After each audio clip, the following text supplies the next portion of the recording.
Hello, everyone. Thank you, everyone, for sparing your precious time for your loved ones.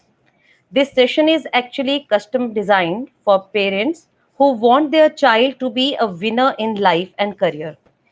And the objective is surely to let you know about Bright Approach and about myself. Who am I? Why I am taking this session and why I am talking to you, and to let you know about the career guidance and how it can help someone to formulate the future career plan. इससे पहले कि हम आगे बढ़ें, मैं आप सभी के सामने अपने बारे में कुछ बताना चाहती हूँ। मेरा नाम है मोनिका धीर। मैं पिछले 19 साल से ज़्यादा से करियर गाइडेंस दे रही हूँ, साथ ही साथ एजुकेशन इंडस्ट्री से जुड़ी हुई हूँ। बहुत सारे ऐसे मौके आए जब अलग-अलग स्कूल्स, अलग-अलग इंस्टीट्यूशंस के साथ मुझे जुड़ने का मौका मिला। वहाँ पर टीचर्स के साथ मिलने के बाद, बच्चों से मिलने के बाद एंड स्पेसिफिकली जब हम पेरेंट्स से मिलते हैं तो बहुत सारी ऐसे इश्यूज निकल कर सामने आते हैं जब हमें लगता है कि बच्चों के सामने बहुत सारी करियर प्रॉब्लम्स आ रही हैं जो कि पेरेंट्स शायद उन्हें गाइड करने में कहीं ना कहीं लिमिटेड रिसोर्सेज के साथ पॉसिबल नहीं हो पा रहे हैं। सो आज की जो हमारी प्रेजेंटेशन है वो इसी के ऊपर बेस्ड है। जैसा कि आप देख पा रहे हैं, the purpose and the focus is want your child to be a winner in life and career. So this is our fourth webinar we are going to attend. And before the beginning of this session, I just want to let you know that we have already conducted 3 sessions before this. इसमें हमने अलग-अलग तरह के criterias के ऊपर बात की थी, जो हमारे पहले 3 सेशन हुए हैं with the cooperation and guidance of सक्षम एकेडमी। इसमें हमने 3 अप्रैल, 6 अप्रैल और 11 अप्रैल को 3 सेशंस लिए थे, जिसमें हमने स्टेप्स फॉर करियर प्लानिंग के ऊपर चर्चा की थी। इसमें हमने अलग-अलग एज ग्रुप के बच्चों के साथ बातचीत की थी और साथ ही साथ हमने पेरेंट्स के साथ भी बात की थी that how they can support their child's mental health. और आज का जब हमें लगता है कि एक बेसिक स्टेप वाइज हमें पता लग गया कि हमें एक्चुअली आगे किस तरह से बढ़ना है, एक प्रोसेस हमें पता चल गया, तो अब हम उससे और एक कदम आगे की तरफ बढ़ रहे हैं, जो कि है advance tools of career planning.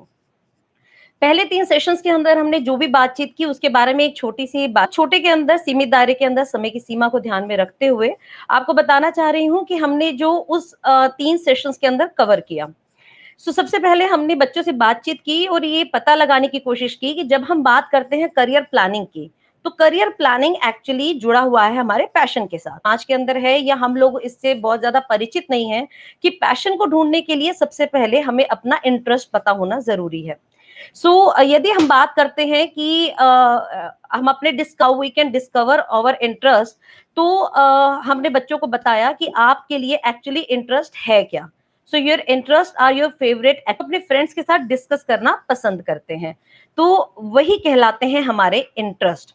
Interest के बाद हमने बातचीत की थी, बच्चों को ये बताने की कोशिश की थी कि उनके एबिलिटीज क्या है उनके शरीर की। हर बच्चे के अपने शरीर की एक क्षमता होती है, तो जैसे इंटेलेक्चुअल लेवल पे एक क्षमता होती है, फिजिकल एबिलिटी भी आपकी एक क्षमता होती है शरीर की। हर बच्चे की अलग अलग क्षमता है, हर बच्चा इक्वल नहीं हो सकता है।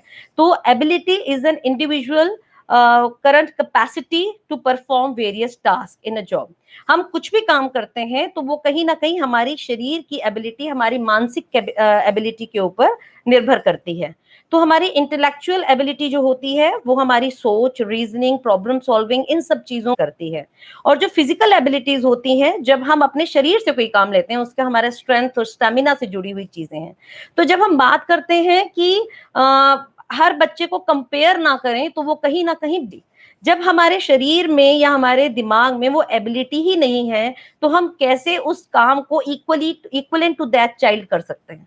तो हमें ये जानने की बहुत जरूरत है कि चाहे वो टीचर्स हों, चाहे वो पेरेंट्स हों और चाहे वो स्पेसिफिकली बच्चा हो, अपने शरीर की और अपने दिमाग की एबिलिटीज को सबसे पहले जानने की जरूरत है।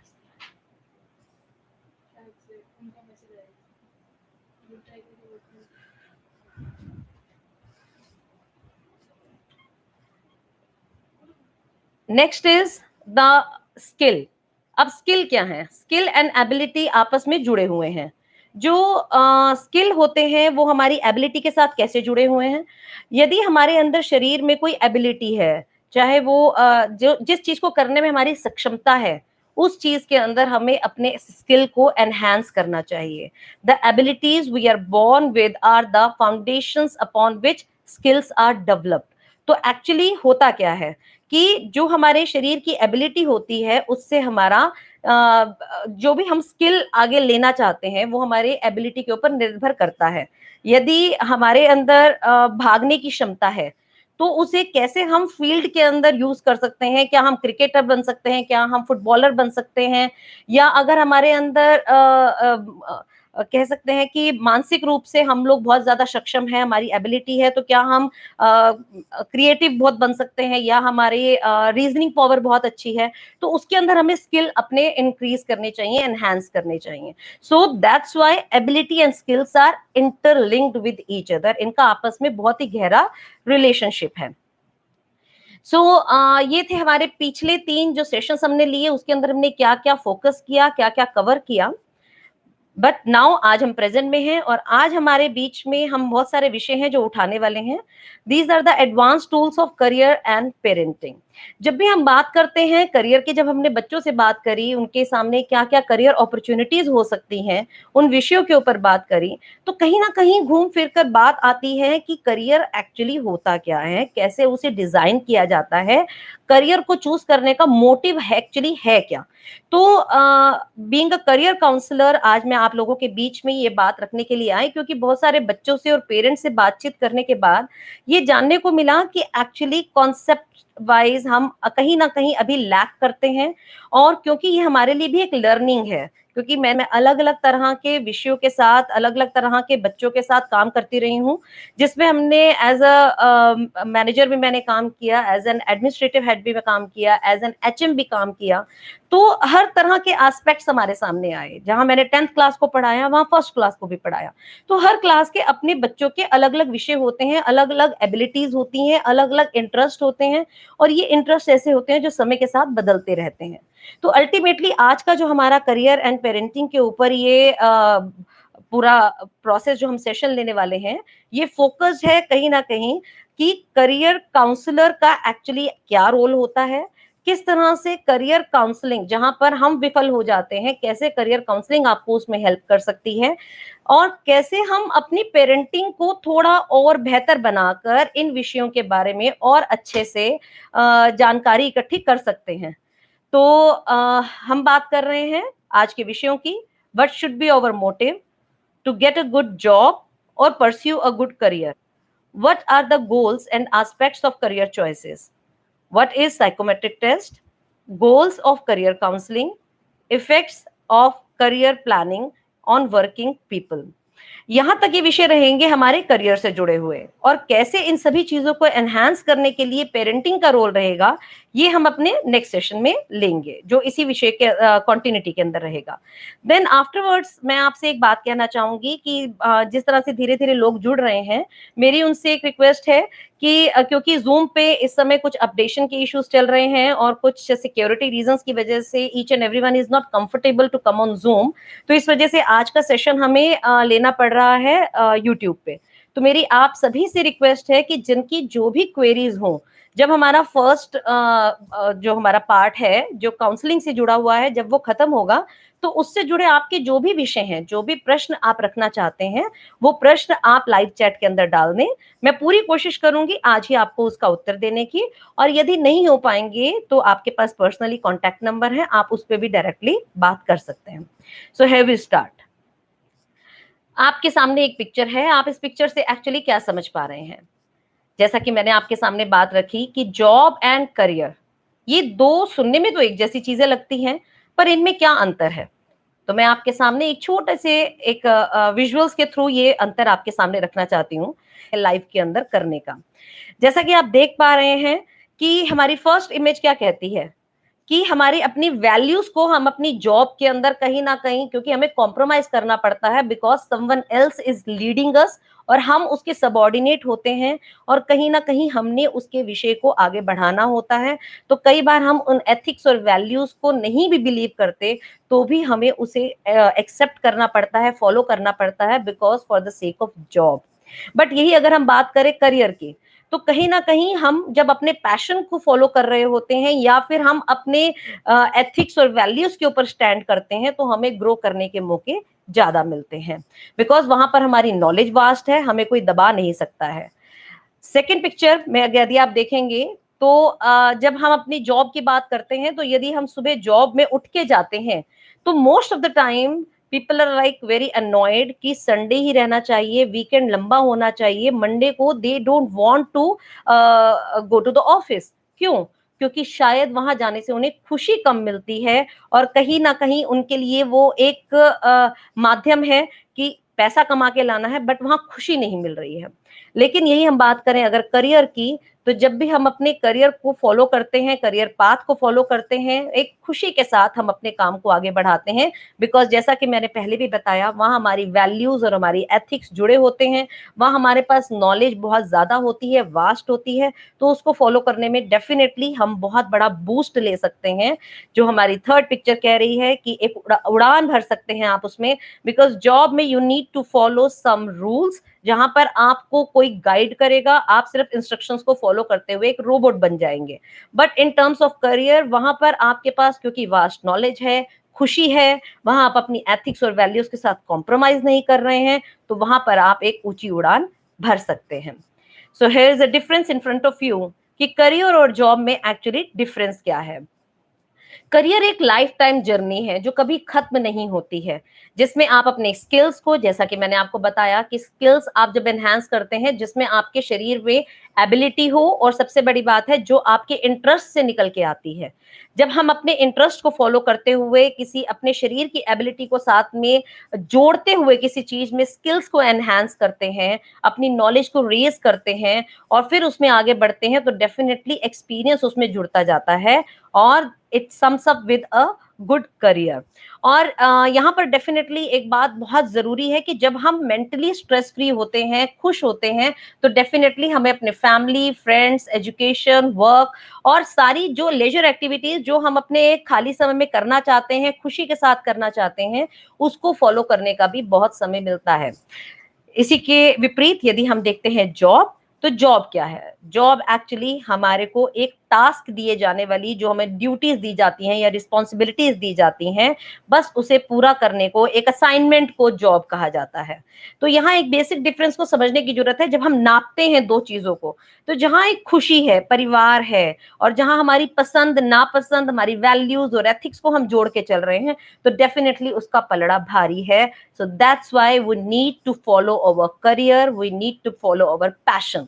तो जब हम बात पैशन की करते हैं, तो पैशन का निकलना भी बहुत जरूरी है। तो पैशन की अब बात निकली है, तो मैं यहाँ बताना चाहूंगी कि जैसे हमने बात की पहले 3 सेशंस के अंदर कि इंटरेस्ट को फॉलो करना चाहिए, और उसी इंटरेस्ट में से निकल के आता है पैशन।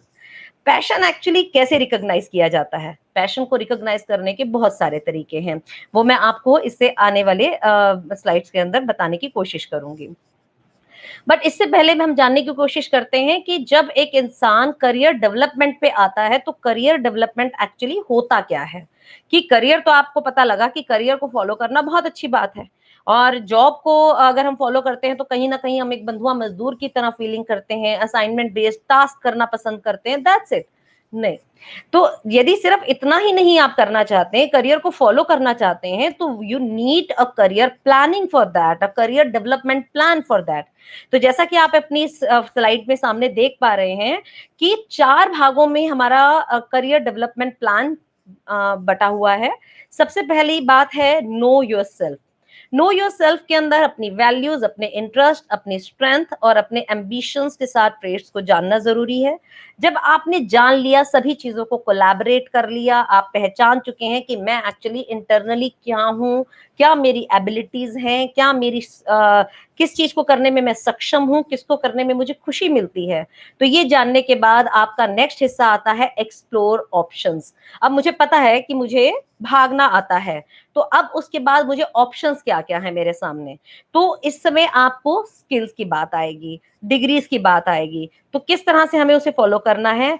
एक्सप्लोर ऑप्शन ये अंदर है ऑक्यूपेशनल रिसर्च करना, इंडस्ट्री के ट्रेंड्स को देखना, एंड करियर ऑप्शंस जो भी आपके लिए आप फॉलो करना चाहते हैं उसके अंदर बेहतरीन डिग्री किस बेहतरीन कॉलेज से आप ले सकते हैं और कितने बजट के अंदर आती है, ये सारी चीजें आपकी करियर डेवलपमेंट प्लान का हिस्सा है। कुछ भी ऐसा एज्यूम कर लेना जो कि हम आगे फॉलो करने में सक्षम नहीं हो पाएंगे, वो मुझे लगता है यहाँ समझदारी नहीं है। सपने बड़े होने चाहिए, बट सपनों के साथ साथ रियलिटी पे, ग्राउंड पे टिके रहना भी बहुत जरूरी है। आज मेरी सक्षमता नहीं है, लेकिन मैं इतना ऊंचा सोच लूं कि जो मेरे करियर ऑप्शंस की डिग्री के अंदर मैं कभी उसे सफलता से हासिल ही नहीं कर पाऊंगा, तो ऐसा कुछ भी सोचना गलत है। लेकिन यहाँ पर रोल आता है करियर काउंसलर का, कि बहुत सारी चीजें हैं जहां हम समय कम देना चाहते हैं, बहुत से विषय ऐसे होते हैं जहां पे हम बजट कम लगाना चाहते हैं, बहुत सी सारी चीजें होती हैं हमारे परिवार के अंदर, कुछ संतुलन बिगड़े होते हैं, कहीं जगह पर क्या होता है कि पैसा तो बहुत इन्वॉल्व होता है। Career counselling actually concept raise होने का पर्पस ये है कि जब हम बात करते हैं कि अपना फ्यूचर हमने बनाना है, करियर को रेज करना है, तो कहीं ना कहीं बहुत ही महंगी डिग्रियां उसमें शामिल हो जाती हैं। और जब हम बात करते हैं महंगी डिग्रियों की, तो ये डिग्री अचीव करना, ये आपकी मेहनत के साथ साथ बहुत ही ज्यादा इकोनॉमिकली भी आपकी फैमिली के ऊपर कहीं ना कहीं इसके बजट को देखते हुए चलना भी बहुत जरूरी है। तभी मैंने आपको कहा कि यहाँ एक करियर प्लानर का काम शुरू होता है, कि यदि आप में सक्षमता है, आप अपनी एबिलिटीज और स्किल को पकड़कर जड़ के साथ आगे बढ़ना चाह रहे हैं, तो वहां पर आपको अलग अलग तरह की स्कॉलरशिप्स के बारे में जानकारी देना, अलग अलग तरह के एवेन्यूज, इस तरह की यूनिवर्सिटीज के बारे में जानकारी देना, जहां पर कि आप जानकारी ले सकते हैं, स्पॉन्सरशिप, स्कॉलरशिप्स, एजुकेशन लोन्स, इस तरह की बहुत सारी चीजें हैं जो ना केवल गवर्नमेंट बाय गवर्नमेंट है इस तरह के प्रोजेक्ट्स, बल्कि बाय सम प्राइवेट यूनिवर्सिटीज भी इस तरह के कोर्सेज के अंदर बहुत बेहतरीन स्कॉलरशिप्स बच्चों के लिए रखी गई हैं। बट क्योंकि लैक ऑफ इंफॉर्मेशन होता है, हम उसमें आगे बढ़ नहीं पाते हैं और अपने सपनों को छोड़ देते हैं। तो रियलिटी पे रहना जरूरी है, बट रियलिटी को जानने के लिए you need to have that information. अब होता क्या है कि आजकल एक बहुत अच्छा सा ट्रेंड बन गया है कि कोई भी जानकारी लेनी है तो हम चले जाते हैं गूगल पे, but Google itself is full of information, कोई स्ट्रक्चर्ड इंफॉर्मेशन नहीं है। यहां तक कि अगर हम बात करें कि आप किसी यूनिवर्सिटी लेवल पे करियर काउंसलिंग के लिए जाते हैं, तो जो करियर काउंसलर आपसे बात कर रहा है वो एक्चुअली वहां पर सेल्स का काम कर रहा है, बिकॉज अल्टीमेटली वो चाहता है कि आप उस यूनिवर्सिटी में, उस इंस्टीट्यूट में एडमिशन ले लें। तो उसको वहां पर बुलाने के लिए वो आपको कन्विंस करेगा, जो कोर्सेज उसके पास होंगे वही आपको बताने की कोशिश करेगा। सो मेरी सबसे पहले एक यहाँ पर एडवाइस है सभी व्यूअर्स से, कि पहली कोशिश ये होनी चाहिए कि जब भी हम करियर डेवलपमेंट की बात करते हैं, करियर काउंसलिंग उसके साथ जुड़ता है, तो always go for an independent career counsellor. जब आप जाते हैं करियर काउंसलर के पास, तो आपके पास एक जैसे कहते हैं ना कि जजमेंटल होकर कोई भी बात करना बड़ा ही मुश्किल है, कि पहले से ही अगर कुछ माइंडसेट कर रखा होगा किसी ने कि मुझे एज अ स्टूडेंट नहीं, एज अ क्लाइंट नहीं, एज अ कस्टमर बात करनी है, तो आप ये देखें कि उसकी जो विचार हैं आपके लिए बदल जाएंगे, आपकी जो अप्रोच है उसको देखने की बदल जाएगी, और कहीं ना कहीं हम वो सेल्स वाले माध्यम में बदल जाती है वो पूरी कम्युनिकेशन। तो वो जहां एक काउंसलर का काम है आपकी सक्षमता को निकाल के बाहर लाना, वो एक्चुअली आपको अपनी यूनिवर्सिटी, अपने इंस्टीट्यूट, अपने कॉलेज की जो गुणवत्ता है उससे आपको इम्प्रेस करने की कोशिश करेगा, सो दैट कि आप वहां पर एडमिशन लें।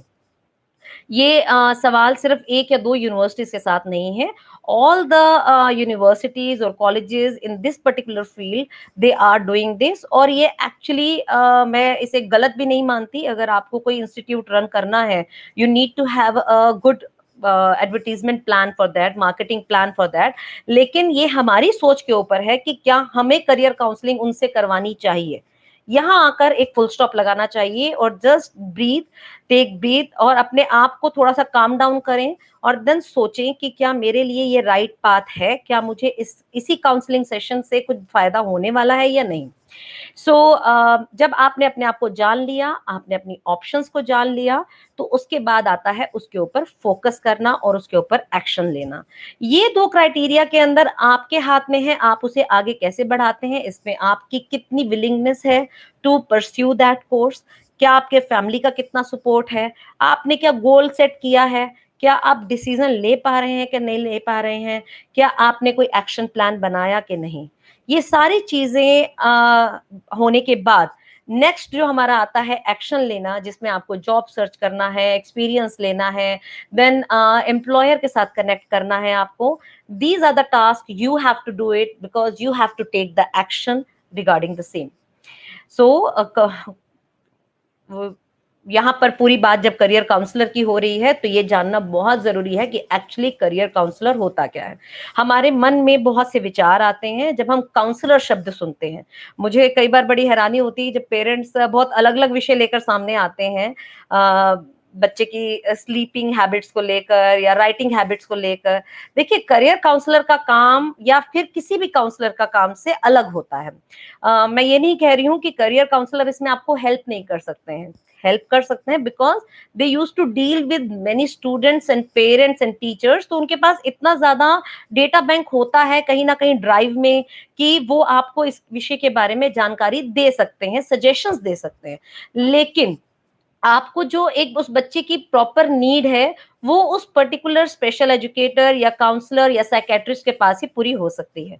But definitely you can seek help of a career counsellor कि जहां पे वो आपको डायग्नोस करके बता सकता है कि एक्चुअली आपको इस पर्टिकुलर प्रॉब्लम के लिए किसको रीच करना चाहिए। We are always here to help you out for that. So हम बात करते हैं करियर काउंसलर की। कौन होता है career counsellor? Actually career counsellor आपको कुछ भी सजेस्ट नहीं करता है। आई नो ये आपके लिए थोड़ा सा शॉकिंग होगा कि करियर काउंसलर, अभी हम बात कर रहे हैं कि सजेशंस के लिए, आइडियाज के लिए और इन सब चीजों के लिए, बट नो, करियर काउंसलर का जो कॉन्सेप्ट है वो थोड़ा सा अलग है when we talk about special educator and we talk about the psychiatrist. Career counsellor का काम होता है आपके मन के अंदर जो बातें हैं केवल उसको बाहर निकालना। हमें वो सब पता होता है, हमारे शरीर के अंदर क्या सक्षमता है, हम क्या कर सकते हैं, किस चीज में हमें स्किल लेना चाहिए, ये सब कहीं ना कहीं हमारे सबकॉन्शियस माइंड के अंदर होता है।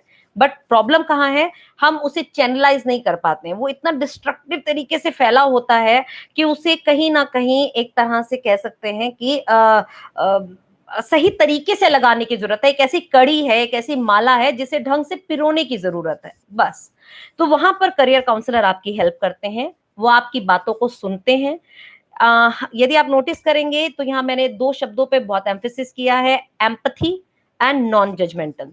होता क्या है, जब हम परिवार में बैठते हैं एक साथ तो हमारे परिवार वाले हमारे विषय में बहुत सारी जानकारी रखते हैं। तो बचपन से ऐसे थे और आज भी तुम वैसे ही हो, तुम्हारी आदतें नहीं बदलेंगी और इस तरह की सो एंड सो बातें रहती हैं। और देन दूसरी बात क्या है कि जजमेंटल हो जाते हैं, तो उसके साथ साथ एम्पथी शब्द साथ में जोड़ना जरूरी है।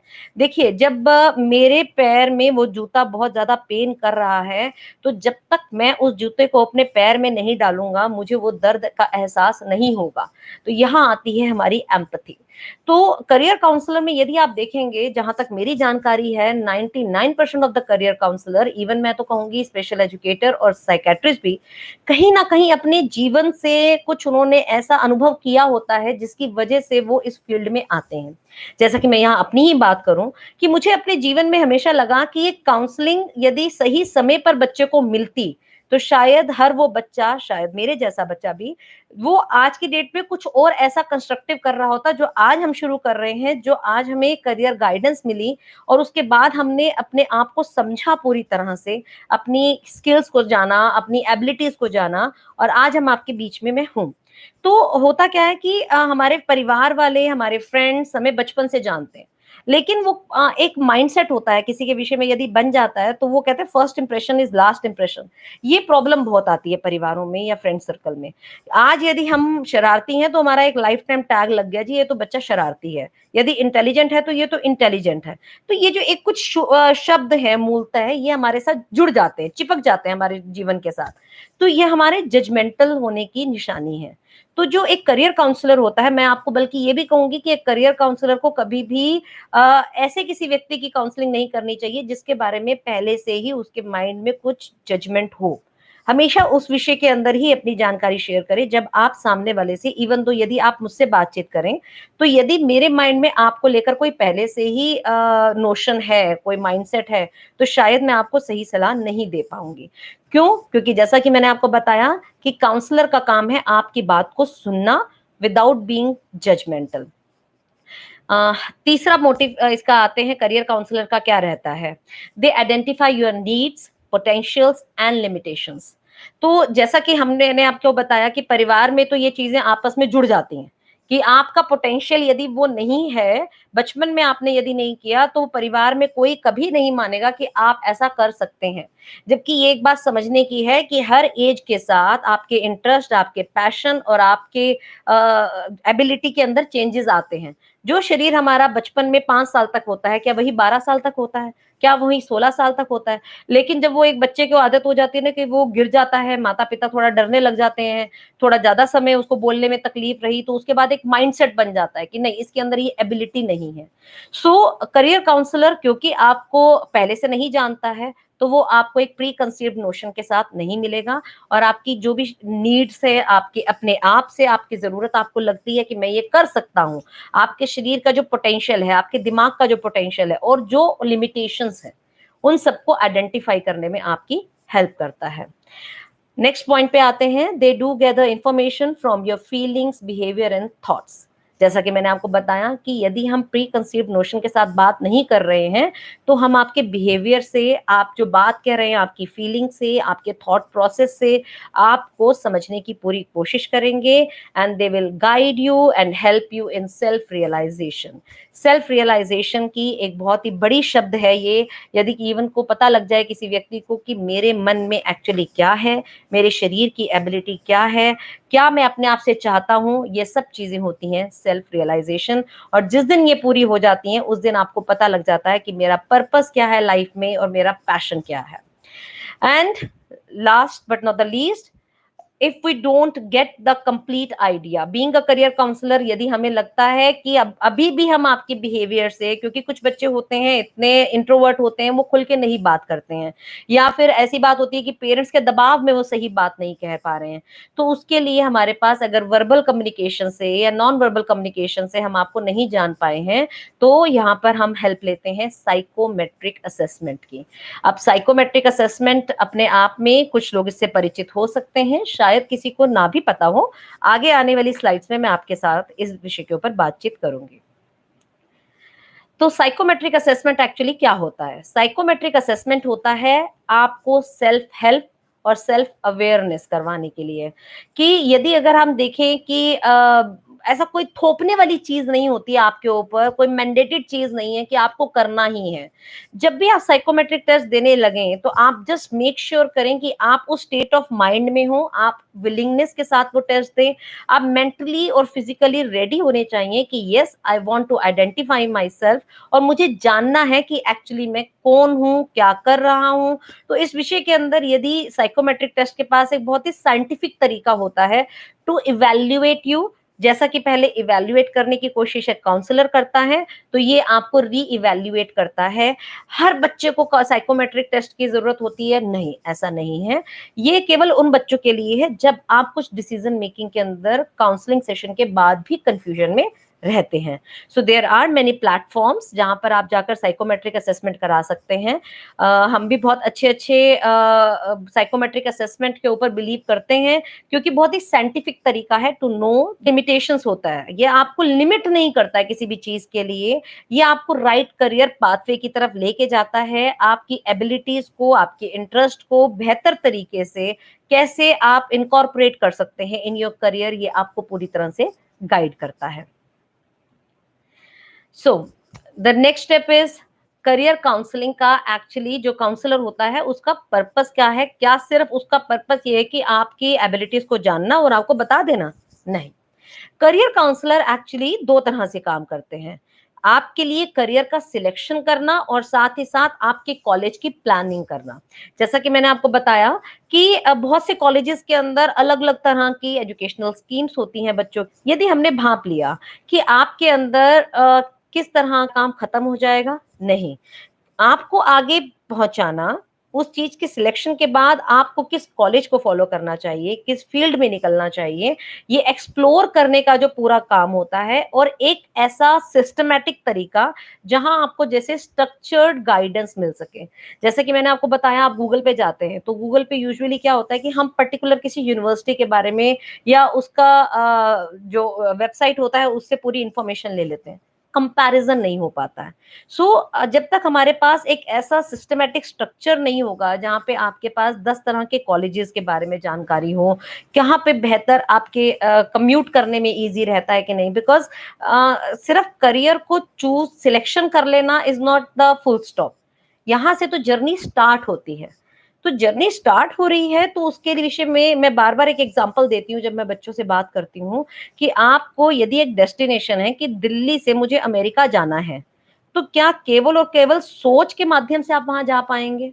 नहीं, आपको उसके लिए वीज़ा चाहिए, आपको उसके लिए पासपोर्ट चाहिए, वहाँ पे आपको मेडिकल की सुविधा चाहिए, आपको अलग-अलग तरह के होटल्स की सुविधा चाहिए, लैंग्वेज की प्रॉब्लम हो सकती है, रेसिज़्म की प्रॉब्लम हो सकती है, कहाँ पे आप एक छोटा-सा ट्रैवलिंग प्लान भी करते हैं, जो कि कुछ दिनों के लिए या महीनों के लिए होता है। तो हम इस तरह से ट्रैवल का प्लानिंग करते हैं कि जहाँ पे जाने के बाद हमें एक कम्फर्ट ज़ोन आए।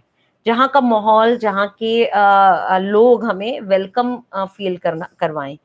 तो क्या करियर काउंसलिंग जब हम करते हैं या फिर हम करियर प्लान करते हैं कि क्या वहाँ का खान-पान हमारे लिए ठीक रहेगा कि नहीं? क्या हम कम्यूट घर से उतना कर पाएँगे नहीं? हम जब बात कर रहे हैं कॉलेज प्लानिंग की तो ये केवल और केवल कॉलेज प्लानिंग नेशनल लेवल पे या स्टेट लेवल पे नहीं होता है। ये इंटरनेशनल लेवल पे भी होता है, बिकॉज़ ये अपने आप में इतना वास्ट है एजुकेशन इंडस्ट्री या के लिए कुछ सर्च आउट कर रही थी। तो जब मैंने उसके लिए करियर अपॉर्च्युनिटी साथ पूरी जानकारी आपके पास कोई काउंसलर अवेलेबल क्यों आते हैं? क्योंकि सबसे पहले इंसान को करियर फॉलो कंडीशन तक नहीं पहुंच पाएंगे। तो सेल्फ एक्चुअलाइजेशन एक्चुअली पूरी पार कर ली, हम वहां तक पहुंच गए और अब हम यहाँ पर अपना अचीव करने की पोजीशन में आए हैं। तो कुछ भी अचीव करने से पहले मैंने देखा होता है कि 35 या 40 इयर्स के बाद कुछ लोग अपना करियर बिल्कुल एकदम ड्रास्टिकली तरीके से चेंज कर लेते हैं। क्यों? क्योंकि शायद वो वहां उस लेवल तक अपने परिवार को पहले लेकर आते हैं या खुद को लेकर आते हैं जहाँ पे वो अपनी साइकोलॉजिकल नीड्स को पूरा करते हैं, फिर वो अपनी सेफ्टी को कंसीडर करते हुए आगे बढ़ते हैं, अपने परिवार, अपने बच्चों के बारे में एक सिक्योर जीवन पा लेते हैं और उसके बाद जब उन्हें एक एस्टीम लेवल तक वो पहुँच जाते हैं, जहाँ उनकी सेल्फ एस्टीम, अपने कॉन्फिडेंस के साथ उन्हें कॉम्प्रोमाइज़ नहीं करना में पहुँचते हैं। तो ये इतना लंबा सफ़र है यदि अगर हम अपने करियर प्लानिंग के साथ नहीं जाते हैं तो। यदि हम करियर प्लानिंग के साथ जाएँ, तो शायद ये बीच रास्ते में सभी पड़ाव हम साथ-साथ पूरे करते हुए जाएँगे और जल्दी से जल्दी हम अपनी सेल्फ एक्चुअलाइज़ेशन की पोज़ीशन पर पहुँच पाएँगे।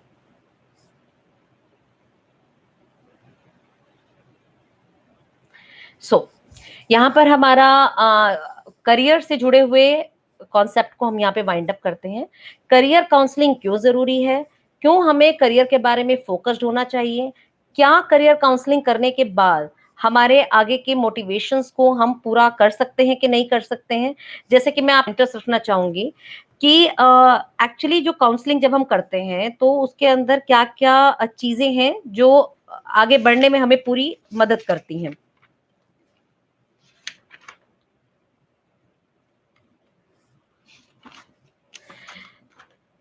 देखिए, जब हम किसी भी काउंसलर के साथ बैठते हैं, तो काउंसलर के साथ बैठने के बाद हमारी कुछ मेंटल लिमिटेशंस होती हैं, जिसके बारे में हमें पता लगता है। दूसरी बात मैं ये कहना चाहूँगी, जब हम एक काउंसलिंग सेशन के लिए जाएँ, तो one should be mentally prepared, जैसा मैंने पहले भी आपको बताया कि हमेशा जब भी हम अपनी राइट स्टेट ऑफ माइंड में होंगे, तभी हम काउंसलिंग सेशन को आगे उसको पॉजिटिव तरीके से परस्यू कर सकते हैं। यदि हमारे मन में पहले से ही डाउट्स हैं उस चीज़ को लेकर, तो मैं रिक्वेस्ट करूँगी कि पेरेंट्स से भी रिक्वेस्ट करूंगी, कभी भी बच्चों को आप प्रेशराइज करके किसी सेशंस के लिए ना लेकर जाया करें, क्योंकि अल्टीमेटली बच्चा वहां पर सच नहीं बोलता है और आपके सामने रियल पिक्चर नहीं आ पाती है। So it's my request to all the parents कि ऑलवेज फॉलो कि बच्चे का मूड क्या है, क्या बच्चा विलिंग है उस चीज के लिए कि नहीं, क्या उसको आगे बढ़ने के लिए आपकी हेल्प उस तरह से चाहिए कि नहीं, ये भी चाहिए, या फिर अभी उसे आप फोकस करना चाहते हैं, बातचीत के जरिए जानना चाहते हैं कि एक्चुअली आप खुद तो कितना ऑब्जर्व करते हैं उसे। तो यहाँ पे करियर काउंसलिंग मिलने के बाद आगे बच्चे को मोटिवेट करके लेके जाना, तो ये करियर काउंसलर का काम है। बट एक सबसे बड़ा सवाल यहाँ पे क्या आता है कि क्या हमें, ये तो बच्चा बाहर निकल गया और आपको मदद मिल गई, लेकिन वहां तक पहुंचने के लिए सबसे पहली जरूरत किस, आप लाइव चैट पे डालें सो दैट कि मैं आपको आज ही उन प्रश्नों का उत्तर दे सकूं। हम अपने नेक्स्ट सेशन की तरफ जाते हैं। Next part of this particular session, जहाँ पे हमने बात करी थी कि कैसे एडवांस टूल्स हैं जो काउंसलिंग से जुड़े हुए हैं, वो हमने अभी आपके सामने बात करी। अब हम बात कर रहे हैं पेरेंटिंग से जुड़े हुए आगे प्रोस्पेक्ट्स क्या हो सकते हैं। तो सबसे पहले जानना हमारे लिए ये जरूरी है कि पेरेंटिंग एक ही तरह की नहीं होती है। हम सभी के मन में एक विचार रहता है कि हम तो बेहतरीन पेरेंट हैं, हम तो बहुत अच्छे से काम निभा रहे हैं अपना, हमारा बच्चा ऐसा क्यों करता है। तो देखिए, यदि 5 उँगलियाँ बराबर नहीं हैं, 2 ह्यूमन बीइंग बराबर नहीं हैं, तो पेरेंटिंग इक्वल कैसे हो सकती है? एक व्यक्ति का स्वभाव अलग है दूसरे व्यक्ति के स्वभाव से, मदर का स्वभाव अलग है फादर के स्वभाव से। तो ऐसे में क्या है कि अलग-अलग तरह के पेरेंटिंग स्टाइल डेवलप हुए हैं, जो साइकोलॉजी के अंदर 4 तरह के माने गए हैं। Authoritarian parenting, authoritative parenting, permissive parenting and uninvolved parenting. यहाँ पर मैं शायद कुछ पेरेंट्स को बुरा भी लग सकता है, बट जब हम बात करते हैं कि बहुत ज़्यादा अनइन्वॉल्वमेंट की, तो ये पिछले कुछ 8-10 साल के अंदर बहुत ज़्यादा हुआ है, जहाँ पर पेरेंट्स ने बच्चों को अथॉरिटेटिव पेरेंट्स की पेरेंटिंग की तरफ भी लेकर गए हैं, जहाँ पे वो बच्चों के साथ एक अच्छा रिलेशन क्रिएट करते हैं और वहाँ पर रूल्स फॉलो करने के लिए बच्चों को प्रेरित करते हैं। उसी तरह से परमिसिव पेरेंटिंग में यदि आप देखेंगे तो वहां पर they don't enforce any rules, kids will be kids, वहां पर बच्चों को पूरा कंप्लीट फ्रीडम दिया जाता है। अथॉरिटेरियन पेरेंटिंग के अंदर बच्चों के, यदि आप देखेंगे, एक्सट्रीम फोकस्ड रहता है और बच्चों को पनिशमेंट देने का एक बहुत ज्यादा कॉर्पोरल पनिशमेंट जिसे कहा जा सकता है, बच्चों को पीटा जाना, मारा जाना, डांटा जाना, इस तरह की बहुत ज्यादा अथॉरिटेरियन पेरेंट्स भी होते हैं। बट ये एक नए तरीके का जो अनइन्वॉल्व पेरेंटिंग आई है, जो गैजेट्स की दुनिया हमारे बीच में लेकर आई है, यहाँ पर पेरेंट्स बच्चे से बातचीत भी कम करते हैं और नर्चरिंग होते हैं, नो डाउट नर्चरिंग होते हैं। वो बच्चे को पूरी तरह से हर सुविधा देने की कोशिश करते हैं, क्योंकि कहीं ना कहीं वो अपने अनइन्वॉल्वमेंट को हाइड करते हैं और अटेंशन पूरी तरह नहीं दे पाते हैं। तो वी नीड टू अंडरस्टैंड कि हम किस तरह के पेरेंटिंग स्टाइल को फॉलो कर रहे हैं। एकदम से चेंज करना बहुत मुश्किल है, पर यदि हम अपने आप को एक्सेप्ट कर लें कि yes we fall under this category, तो मुझे अब कैसे अपने आप को बदलना है, बदलने की जरूरत क्यों है। क्योंकि देखिए, हर तरह के पेरेंटिंग स्टाइल का अलग तरह का आउटपुट आता है। जैसा कि मैं अभी आपसे नेक्स्ट स्लाइड में एक दिखाना चाहूंगी कि हर तरह की पेरेंटिंग अलग अलग तरह के स्वभाव के बच्चों को आगे पनपाती है। कि अगर कुछ बच्चे जो नर्चरिंग पेरेंटिंग से निकलते हैं, वो बहुत सिक्योर फील करते हैं। यदि हम बात करें कि बहुत ज्यादा घर में तनाव रहता है, माता पिता आपस में बहुत लड़ते हैं, बच्चे की बात नहीं सुनते हैं और बच्चे को बहुत इग्नोर करते हैं, तो बच्चा बहुत ही डिसऑर्गेनाइज तरीके से निकलता है, एंगर बहुत ज्यादा होता है, डिप्रेस फील करता है बच्चा। तो ये बहुत ऐसी छोटी छोटी चीजें हैं जो हमें भांपने की जरूरत है कि जब हम अपने आप को एक अच्छा पेरेंट कहते हैं, तो हमें जजमेंट अपने आप से नहीं करना चाहिए। बच्चे का स्वभाव कैसा है उसके अकॉर्डिंगली जज करिए कि मैं किस तरह की कैटेगरी में फॉल करता हूँ, मेरा बच्चा एक्चुअली किस तरह से रिएक्ट करता है। अब यहाँ पे रिएक्शन की जब बात आती है तो कुछ पेरेंट्स समझ नहीं पाते हैं, उनका ये कहना है जी हमारे तो 2 बच्चे हैं और एक बच्चा अलग तरीके से रिएक्ट करता है, दूसरा अलग तरीके से करता है। डेफिनेटली करेगा, 2 ह्यूमन बीइंग एक जैसे नहीं हो सकते हैं। तो दोनों ह्यूमन बीइंग की वैल्यूज अलग हैं, उनके क्षमताएं अलग हैं, एबिलिटीज अलग हैं। अब सेम कोई चिप नहीं है ना कि आप मोबाइल के अंदर लगा दें और हर तरह से एक ही मॉडल की तरह रिस्पॉन्स आने लग जाएगा उसमें से। तो हर ह्यूमन बीइंग अलग तरह के वैल्यूज और एथिक्स के साथ बड़ा होता है।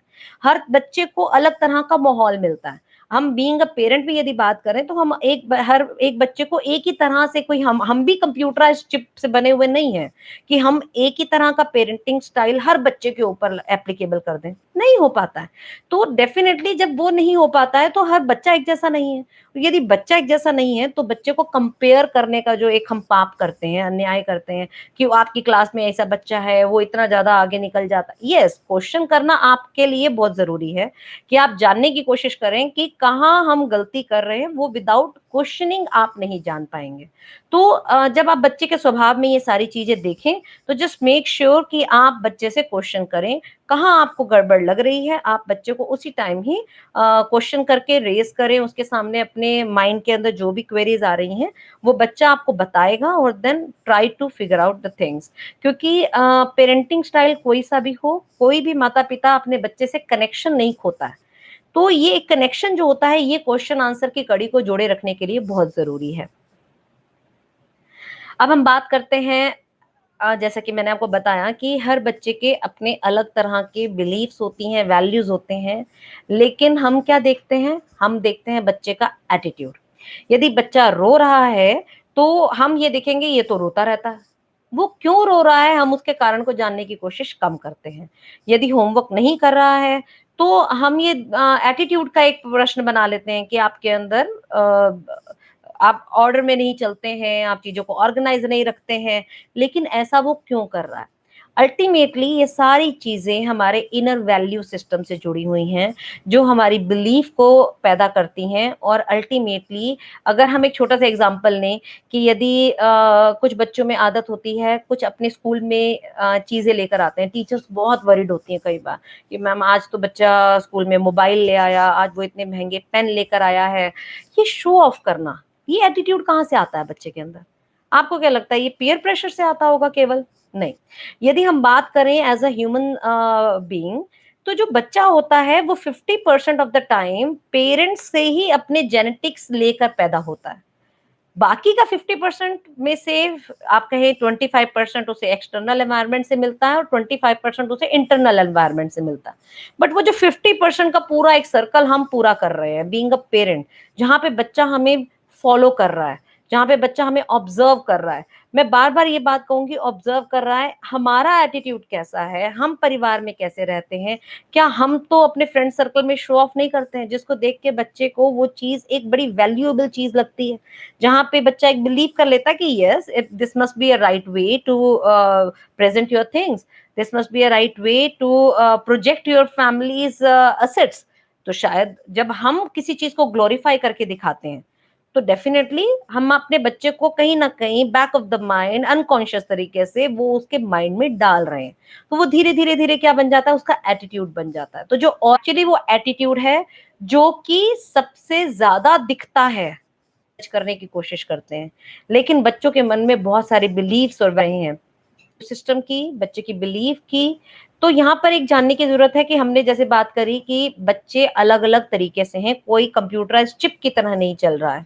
तो ऐसे में हमें ये जानना ज़रूरी है कि हम ये सभी चीज़ें किताबों में पढ़ते आए हैं, लर्न करते हैं या फिर हम अपने लाइफ पार्टनर के साथ भी दूसरे लाइफ पार्टनर को कंपेयर करने लग जाते हैं कि मदर फादर की तरह क्यों नहीं बिहेव करता? फादर मदर की तरह बिहेव क्यों नहीं करता? तो हर किसी का माइंड है।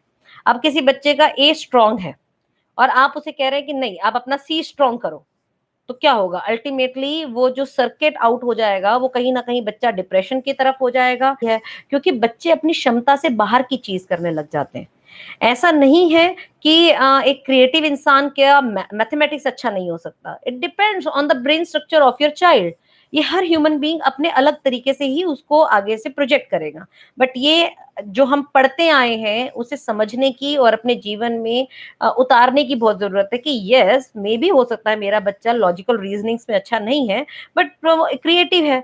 तो ऐसा नहीं है कि हम पेरेंट्स के सामने सबसे बड़ी दुविधा क्या होती है कि जब हम बात करते हैं क्रिएटिव फील्ड्स की, इमेजिनेटिव फील्ड्स की, म्यूजिक की, तो वहां पर घबराहट क्यों ज्यादा होती है? क्योंकि कहीं ना कहीं हमें ऐसा लगता है कि बच्चे का करियर उसमें अच्छा नहीं बनेगा, उसे अच्छी प्लेसमेंट नहीं मिलेगी।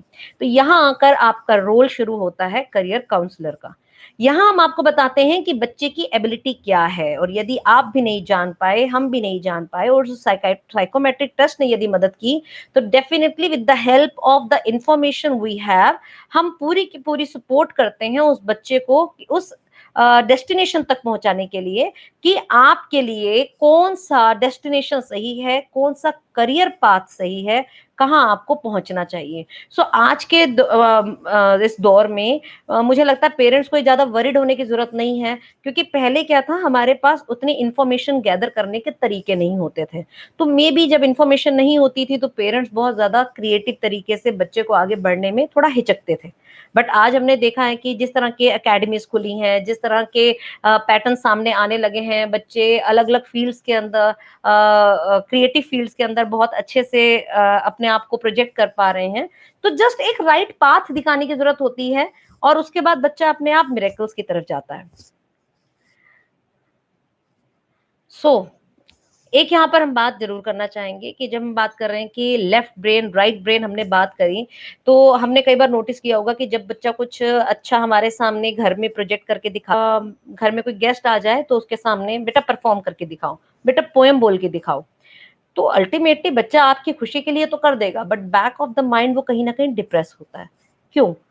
वो उसका इंटरेस्ट हो सकता है, वो उसका पैशन नहीं हो सकता। जब आपका पैशन होता है कोई चीज, तो आप उसे कहे बिना ही बच्चा खुद से डेमोन्स्ट्रेट करके दिखाएगा आपको, आपको कहने की जरूरत ही नहीं पड़ेगी। और जब हम बात करते हैं कंपैरिजन की, तो हम क्या सोचते हैं कि मेरा बच्चा तो हर तरह की परफॉर्मेंस में नंबर वन रहे, वो एजुकेशन में भी नंबर आगे में चले, वो म्यूजिक में भी अच्छा करे, वो डांस में भी अच्छा करे, वो लॉजिकल रीजनिंग भी अच्छी हो, क्रिएटिविटी भी अच्छी हो। परफॉर्मर नहीं है, आपका बच्चा एक बच्चा है, and love your child as a child only. आप उसे यदि ये सोच के प्यार करेंगे, तो कहीं ना कहीं बच्चा आपके लिए खुश तो रहेगा उनके सामने, बट आपके लिए उसके मन में कहीं ना कहीं गुस्सा और एक नेगेटिव थॉट आने लग जाएगा, जो बीइंग अ पेरेंट कहीं ना कहीं हमें बाद में इन फ्यूचर हर्डल करेगा। और आज तो यदि आप कर भी लेंगे, क्योंकि आज आप उसे दबाने की स्थिति में है, बच्चा इतना वोकल नहीं है, बट ये जो राइट टाइम होता है, जब हम बात करते हैं वैल्यूज, बिलीव्स, एथिक्स, एटीट्यूड, जब ये सारी बातचीत करते हैं, तो आप नोटिस करेंगे कुछ पेरेंट्स ये अपने प्रश्न रखते हैं कि मैम फोर्थ फिफ्थ क्लास तक तो हमारी बात सुन लेता था, अब जब से ये टीन एज में आया है, यू नो, तो फिफ्थ क्लास के बाद या फोर्थ क्लास के बाद सेवन्थ क्लास में बच्चा बड़ा रिबेल करने लगा, क्योंकि आपका वैल्यू सिस्टम उसके वैल्यू सिस्टम से अलग है। वो आपके उस वैल्यू सिस्टम में अगर फिट हो जाता, तो वो रिबेल नहीं करता, वो आर्ग्यूमेंट नहीं करता। तो we need to make sure कि जब तक तो हम उसके शरीर और उसके मन के ऊपर, जब तक उसकी क्रिएटिविटी निकल के नहीं आ रही थी, जब तक वो एक सेल्फ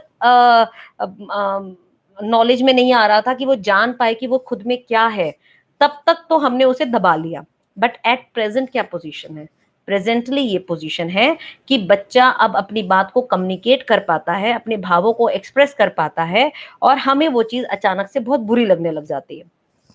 इसके अंदर एक आगे मैं बात आपके सामने रखना चाहूंगी कि कुछ चीजों में पेरेंट्स और थोड़ा सा परेशान जो होते हैं, और समाज की एक्सेप्टेंस की जो एक समस्या रहती है कि पेरेंटिंग का स्टाइल अलग अलग होना क्यों चाहिए। ये एक रीजन ये भी है कि हर बच्चा, जैसे मैंने आपको बताया, अलग होता है। तो हर बच्चे की कभी कभी स्पेशल नीड्स होती हैं।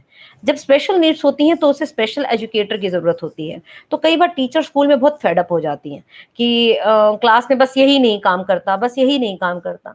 हमें ये जानने की ज़रूरत है कि शायद उसे लर्निंग एबिलिटी का इश्यू हो, शायद उसे मेंटल हेल्थ का इश्यू हो, शायद उसे डेवलपमेंटल इश्यूज़ हों। अब क्या होता है कि फिज़िकल और मेडिकल हेल्थ प्रॉब्लम्स तो हमें दिख जाती हैं, लेकिन ये जो मानसिक समस्याएं होती हैं, जो हमारी लर्निंग कैपेबिलिटीज के ऊपर हमारे को क्वेश्चन मार्क लगाती हैं, जहाँ पे एक छोटी सी चीज मैं आपके साथ शेयर करना चाहूंगी कि कभी कभी बच्चों को एक अनडिवाइडेड अटेंशन का इशू रहता है, कभी कभी बच्चों को डाउन सिंड्रोम का इशू रहता है, अटेंशन डेफिसिट सिंड्रोम होते हैं, लर्निंग डिसेबिलिटीज होती हैं। तो ये सारे जो इश्यूज होते हैं, ये बच्चों के सामने होते हैं, और हमें ऑब्जर्व नहीं कर पाते, एक्सेप्ट नहीं कर पाते। हमें लगता है जी हमारा बड़ा बच्चा तो ऐसा नहीं है, छोटे में ऐसा क्यों हो गया, या छोटे में तो ये समस्या नहीं, बड़े में क्यों हो गई। We all are different, we need to accept it, and we need to accept the fact कि मेरा बच्चा मेरे अकॉर्डिंगली नहीं चल सकता है। ही इज और she is not a puppet. आपको यदि पपेट घर में रखना है, तो आप पपेट रख सकते हैं, लेकिन यदि आपने एक इंडिविजुअल कैपेसिटी में आपका जो एक कनेक्शन है ना, वो उसी दिन खत्म हो जाता है मदर और बच्चे का, जिस दिन बच्चा आपकी ह्यूमन बॉडी से बाहर आ जाता है।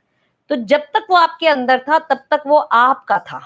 आज जब वो बाहर आ गया तो वो एक इंडिविजुअल कैपेसिटी में इंडिविजुअल ऑरा के साथ इंडिविजुअल बन गया। तो अब आपको उसको ऐसे ट्रीट करना है जैसे आप खुद को ट्रीट करते हैं। उसके मन को वैसे ही सुनना है, पढ़ना है, समझना है, रिस्पेक्ट देना है, तभी आप उसको आगे अच्छी परवरिश की तरफ ले जा पाएंगे। अब हमने जैसे बात करी कि बच्चे की ऑब्जर्व करिए बच्चे को। तो कभी कभी क्या होता है कि ओवर प्रोटेक्टिव पेरेंट्स की तरह हम क्या करते हैं, बच्चे की जासूसी शुरू कर देते हैं। हमें क्या लगता है कि अगर हमने ये बात करी कि बच्चा अपने इंटरेस्ट को यदि बता नहीं पा रहा है, अपने एबिलिटीज को नहीं समझ पा रहा है, तो हम उसमें उसकी मदद करें। तो मदद करने के नाम पे हम क्या करने लगते हैं, हर 24 घंटे हम उसका एक जासूस की तरह उसके पीछे लग जाते हैं। ये एक बहुत ही फिनोमिना अमेरिका में चलता है, जहाँ पे हेलीकॉप्टर मॉम्स के नाम से या हेलीकॉप्टर फादर्स के नाम से बहुत प्रचलित है। तो उसमें क्या है कि जब हम पेरेंटिंग की बात करते हैं और कहते हैं कि नहीं, बच्चे की हर ऑब्जर्वेशन के ऊपर सॉरी हर एक्ट के ऊपर आपकी ऑब्जर्वेशन होनी चाहिए, तो पेरेंट्स बहुत ज्यादा उसको फोकस करने लग जाते हैं, उसकी 24 घंटे के अंदर क्या क्या दिन चल रहा है। नहीं, this is not the right idea, क्योंकि बच्चा दबाव में रहेगा और वो खुल के आपके सामने वो अपनी बात रख ही नहीं पाएगा कि एक्चुअली मुझे क्या करना है। सो अल्टीमेटली क्या करना होता है, अल्टीमेटली आपको सिर्फ एक टीम की तरह उसके साथ रहना है, ना कि एक टीम लीडर की तरह हंटर लेकर उसके पीछे चलना है। तो हम यदि बात करते हैं टीम माने कि जैसे मान लीजिए कि बच्चा जो एंजॉय कर रहा है, जिस भी चीज को करने में खुशी फील कर रहा है, just be with that child. यदि वो खेलना चाहता है तो उसको खेलने में उसके साथ चलिए, साइकिलिंग करना चाहता है साइकिलिंग करिए, स्विमिंग करना चाहता है, योगा करना चाहता है, वट एवर, इवन कुकिंग। तो इसमें क्या होता है, जब हम टीम की तरह काम करते हैं तो बच्चा अपने आप को एक्सप्लोर करना सीखता है। यदि हम बच्चे को एक टीम लीडर की तरह बिहेव करेंगे और हम ये कहेंगे कि नहीं, जैसा हमने कहा वैसा करो, तो उसमें क्या है, बच्चा अपने आप को एक्सप्लोर नहीं करता है, नए आइडियाज के सामने नहीं लेके आता है, क्रिएटिविटी निकल के नहीं आती। तो फिर आप उसे ऑब्जर्व कैसे करेंगे, उसकी स्किल्स कैसे निकल के सामने आएंगे, उसकी एबिलिटी कैसे आपको पता चलेगी। तो हमने उसकी एबिलिटी को जानने के लिए उसके साथ एक टीम अप करना है अपने आप को, ना कि एक हंटर वाले टीम लीडर की तरह उसको गाइड करते जाना है और बताते जाना है, क्योंकि वो आपकी कैपेबिलिटीज हैं। आपकी क्षमता के अकॉर्डिंगली आप क्या करते हैं कि बच्चे को ये बोलते हैं ऐसा करिए ऐसा मत करिए। तो उसमें अल्टीमेटली क्या हो जाता है कि बच्चे को कहीं ना कहीं हम डिक्टेट करने लगते हैं। तो एज अ डिक्टेटर नहीं उसको देखें, एज अ टीम पार्टनर उसके साथ काम करें। तो एक्चुअली अप्रोच क्या होना चाहिए, साथ साथ टीम बनाने के साथ साथ अप्रोच होना चाहिए हमारा कि जब बच्चा वीक फील करे, उदास फील करे, रोए, तो just support and listen to the child. उसे पूरा उठाएं, यदि वो गिर रहा है तो उसे पूरा सपोर्ट दें, उसकी टीम अप करके उसके साथ एंजॉय करें, उसको हेल्प करें, गाइड करें, बस गाइड करें। यहाँ आकर मैं एक बहुत ही मेजर बात रखना चाहती हूँ आप सभी के सामने। Parents usually, me as a mother, I have done this mistake and I don't feel कि इसमें कुछ गलत है जो मैंने किया, क्योंकि शायद हमारी पेरेंटिंग स्टाइल यही रही है, हमारे पेरेंट्स ने हमें ऐसे ही हैंडल किया है। सो अल्टीमेटली हम भी अपने बच्चों को वैसे ही हैंडल करने की कोशिश करते आए हैं। बट जब हम बहुत ज्यादा तकनीक के बारे में पढ़ते हैं, इन विषयों के बारे में, so I just remember 2 years back I had a conference, I attended a conference IIT में। तो वहां पर एक बड़ी इंटरेस्टिंग कॉन्सेप्ट सामने आया कि क्यों बच्चे जब इंजीनियरिंग में होते हैं या हायर स्टडीज में होते हैं तो डिप्रेशन की तरफ या सुसाइडल टेंडेंसी की तरफ क्यों जाते हैं। तो ये बेसिक प्रॉब्लम कहाँ से शुरू होते हैं कि जब हम एज अ मदर या एज अ फादर बच्चे को पूरा गाइड करते हैं थ्रू आउट। कैसा गाइडेंस देते हैं कि यदि होमवर्क नहीं किया है तो हम उसका होमवर्क भी कर देते हैं, डायरी नहीं लिखा है तो हम उसकी डायरी भी लिख देते हैं। सो अल्टीमेटली हमारी प्रॉब्लम क्या है कि हम ये सोचते हैं कि हम एम्बेरसमेंट से बच जाएं, हम एम्बेरसमेंट से बचना चाहते हैं in front of the teacher. जबकि आपको ये देखना है कि टीचर एम्बेरस करने वाला कौन है, टीचर इज अ पार्टनर। आपके पूरे बच्चे की जो ग्रोथ के अंदर जितना रोल एक मदर का है उतना ही रोल एक टीचर का भी है। सो डोंट फील अशेम्ड कि आपका जो टीचर है वो बच्चे के बारे में कंप्लेंट कर रहा है। वो आपके साथ प्रॉब्लम शेयर कर रहा है, आप उसके साथ प्रॉब्लम शेयर करिए और फिर बच्चे से बातचीत करके उसको सॉल्यूशन की तरफ लेके जाएं। प्रॉब्लम कहाँ आती है कि जब हम बच्चे का होमवर्क करने लग जाते हैं और जैसा कि मैंने आपको बताया कि जब हायर स्टडीज के अंदर बच्चा जाता है तो वहां पे वो इंडिपेंडेंट हो जाता है, वहां पे वो अपने एक सेफर जोन से बाहर आ गया, अब उसे प्रोजेक्ट सारे खुद से करने हैं, अब वो कॉपी पेस्ट वाले कॉन्सेप्ट से चलते नहीं है बात, अब उसे अपने आइडियाज को, अपनी रिसर्च को सामने लेकर आना है। सो अल्टीमेटली जहां पेरेंट्स को गाइड करना चाहिए था, वहां पेरेंट्स ने क्या किया, उसको कोचिंग करते हुए उसका एक पार्टनर इन होमवर्क बन गए। तो अल्टीमेटली क्या हुआ, बच्चे को आदत बन गई, आपके प्रोजेक्ट्स आप करने लग गए, आप उसका होमवर्क में हेल्प करने लग गए, आप उसके ड्रेस को प्रेस करने लग गए, आपने हर वो चीज की जो उसे खुद करनी चाहिए थी। तो आपने उसको स्वयं से ही बड़ा नहीं होने दिया, आपने कहीं ना कहीं उसे दबा दिया, एज अ चाइल्ड ग्रो नहीं होने दिया। सो हम क्या करते हैं, हम यूजुअली बच्चे को हैंडीकैप कर देते हैं जब हम उसकी मिस्टेक्स को कवर अप करते हुए उसकी लाइफ को बहुत इजी बना देते हैं। मैं आपको अपना एक पर्सनल एग्जांपल के साथ शेयर करना चाहूंगी, आई हैव स्टॉप्ड इट। मैं पेरेंट्स को भी यही बार बार रिक्वेस्ट करती हूँ कि यदि बच्चा काम नहीं कर रहा है तो जस्ट मोटिवेट दैट चाइल्ड, आप छोटे लॉसेस के साथ मत बढ़िए, घबराइए। आज वो छोटी क्लासेस में है, यदि आप आज उसे इंडिपेंडेंट छोड़ देंगे तो शायद वो आने वाले समय के अंदर कुछ बड़ा कर जाएगा।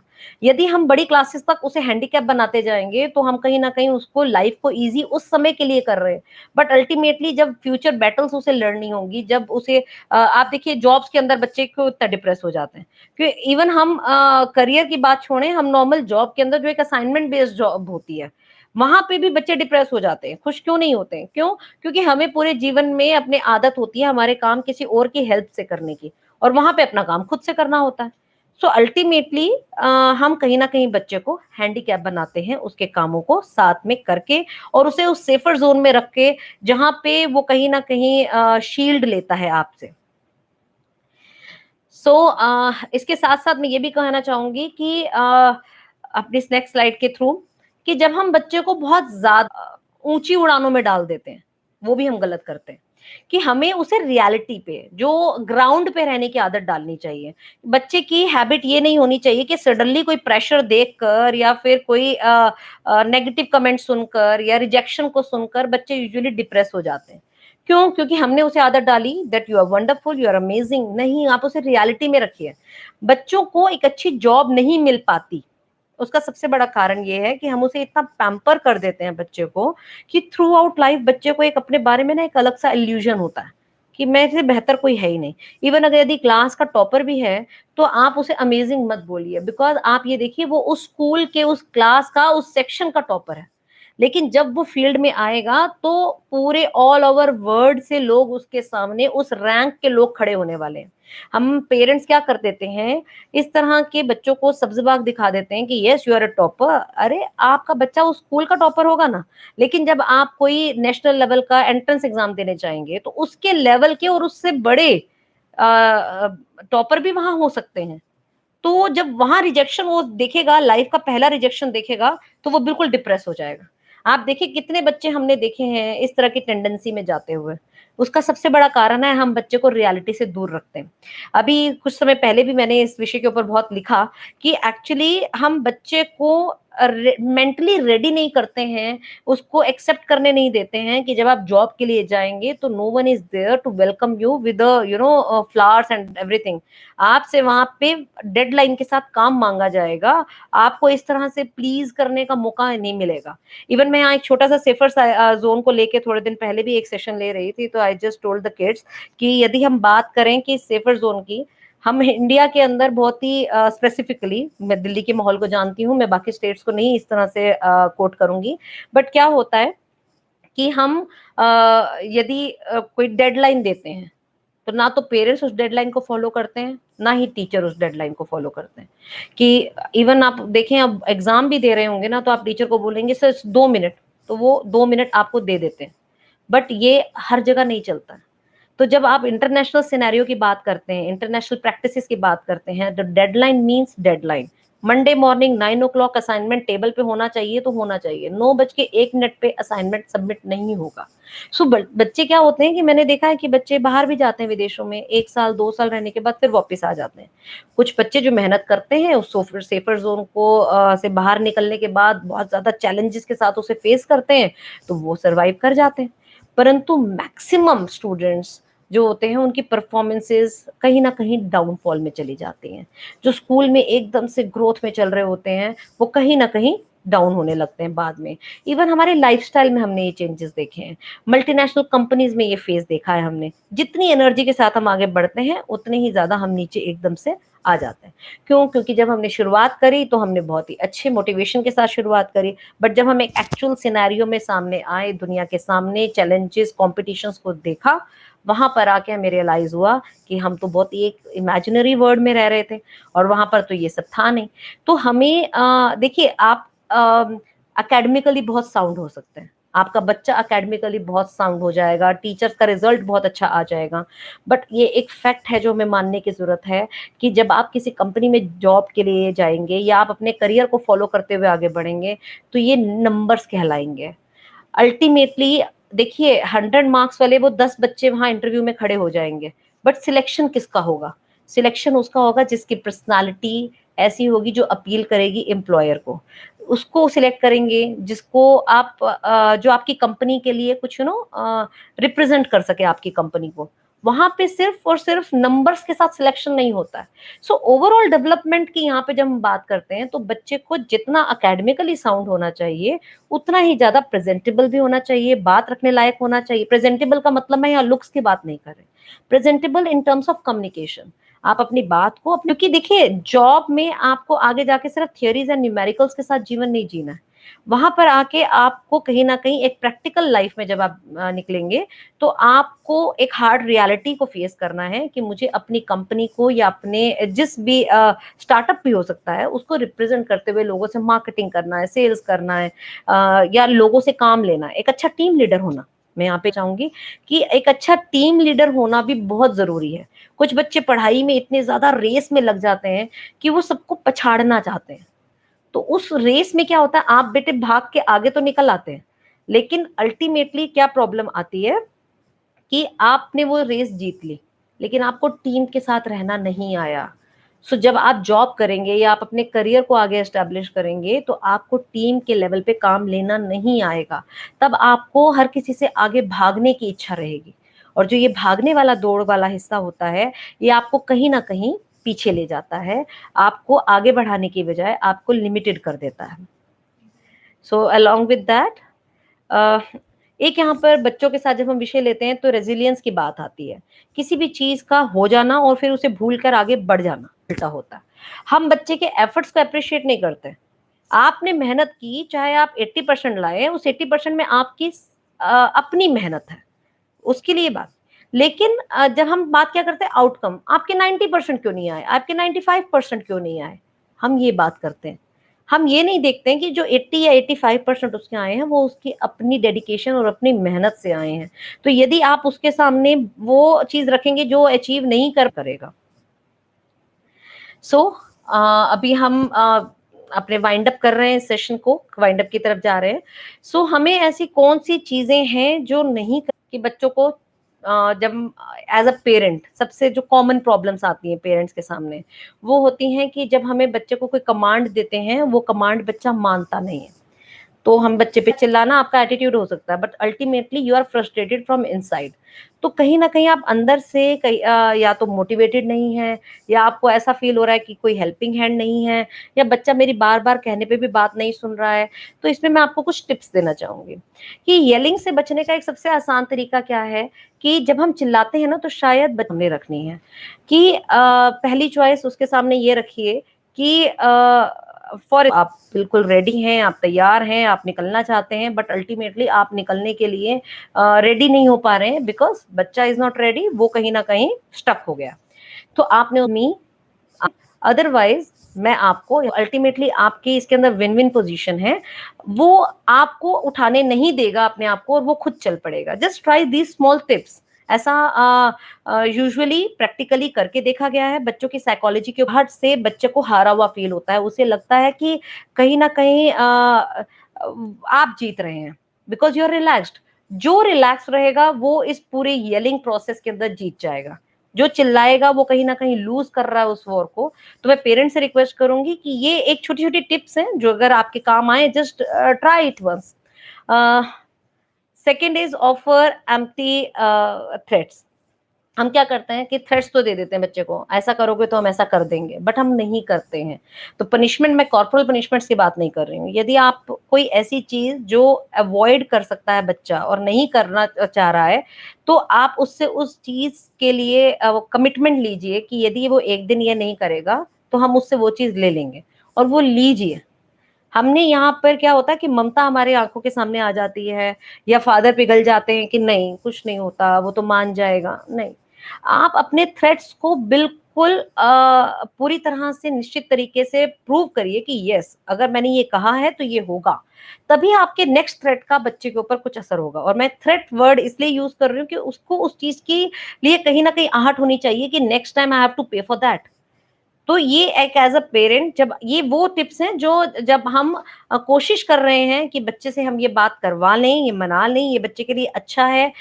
जब 4-5 साल का है और हम बच्चे से वो काम नहीं करवा, कॉर्डियल विद ईच अदर, एक दूसरे के रूल्स को कभी ओवर रूल नहीं करें। ये एक बेसिक प्रॉब्लम होता है कि अगर मदर ने कोई रूल बना दिया और फादर ने उस रूल को फॉलो नहीं किया है, तो वो रूल अपने आप में ही खत्म।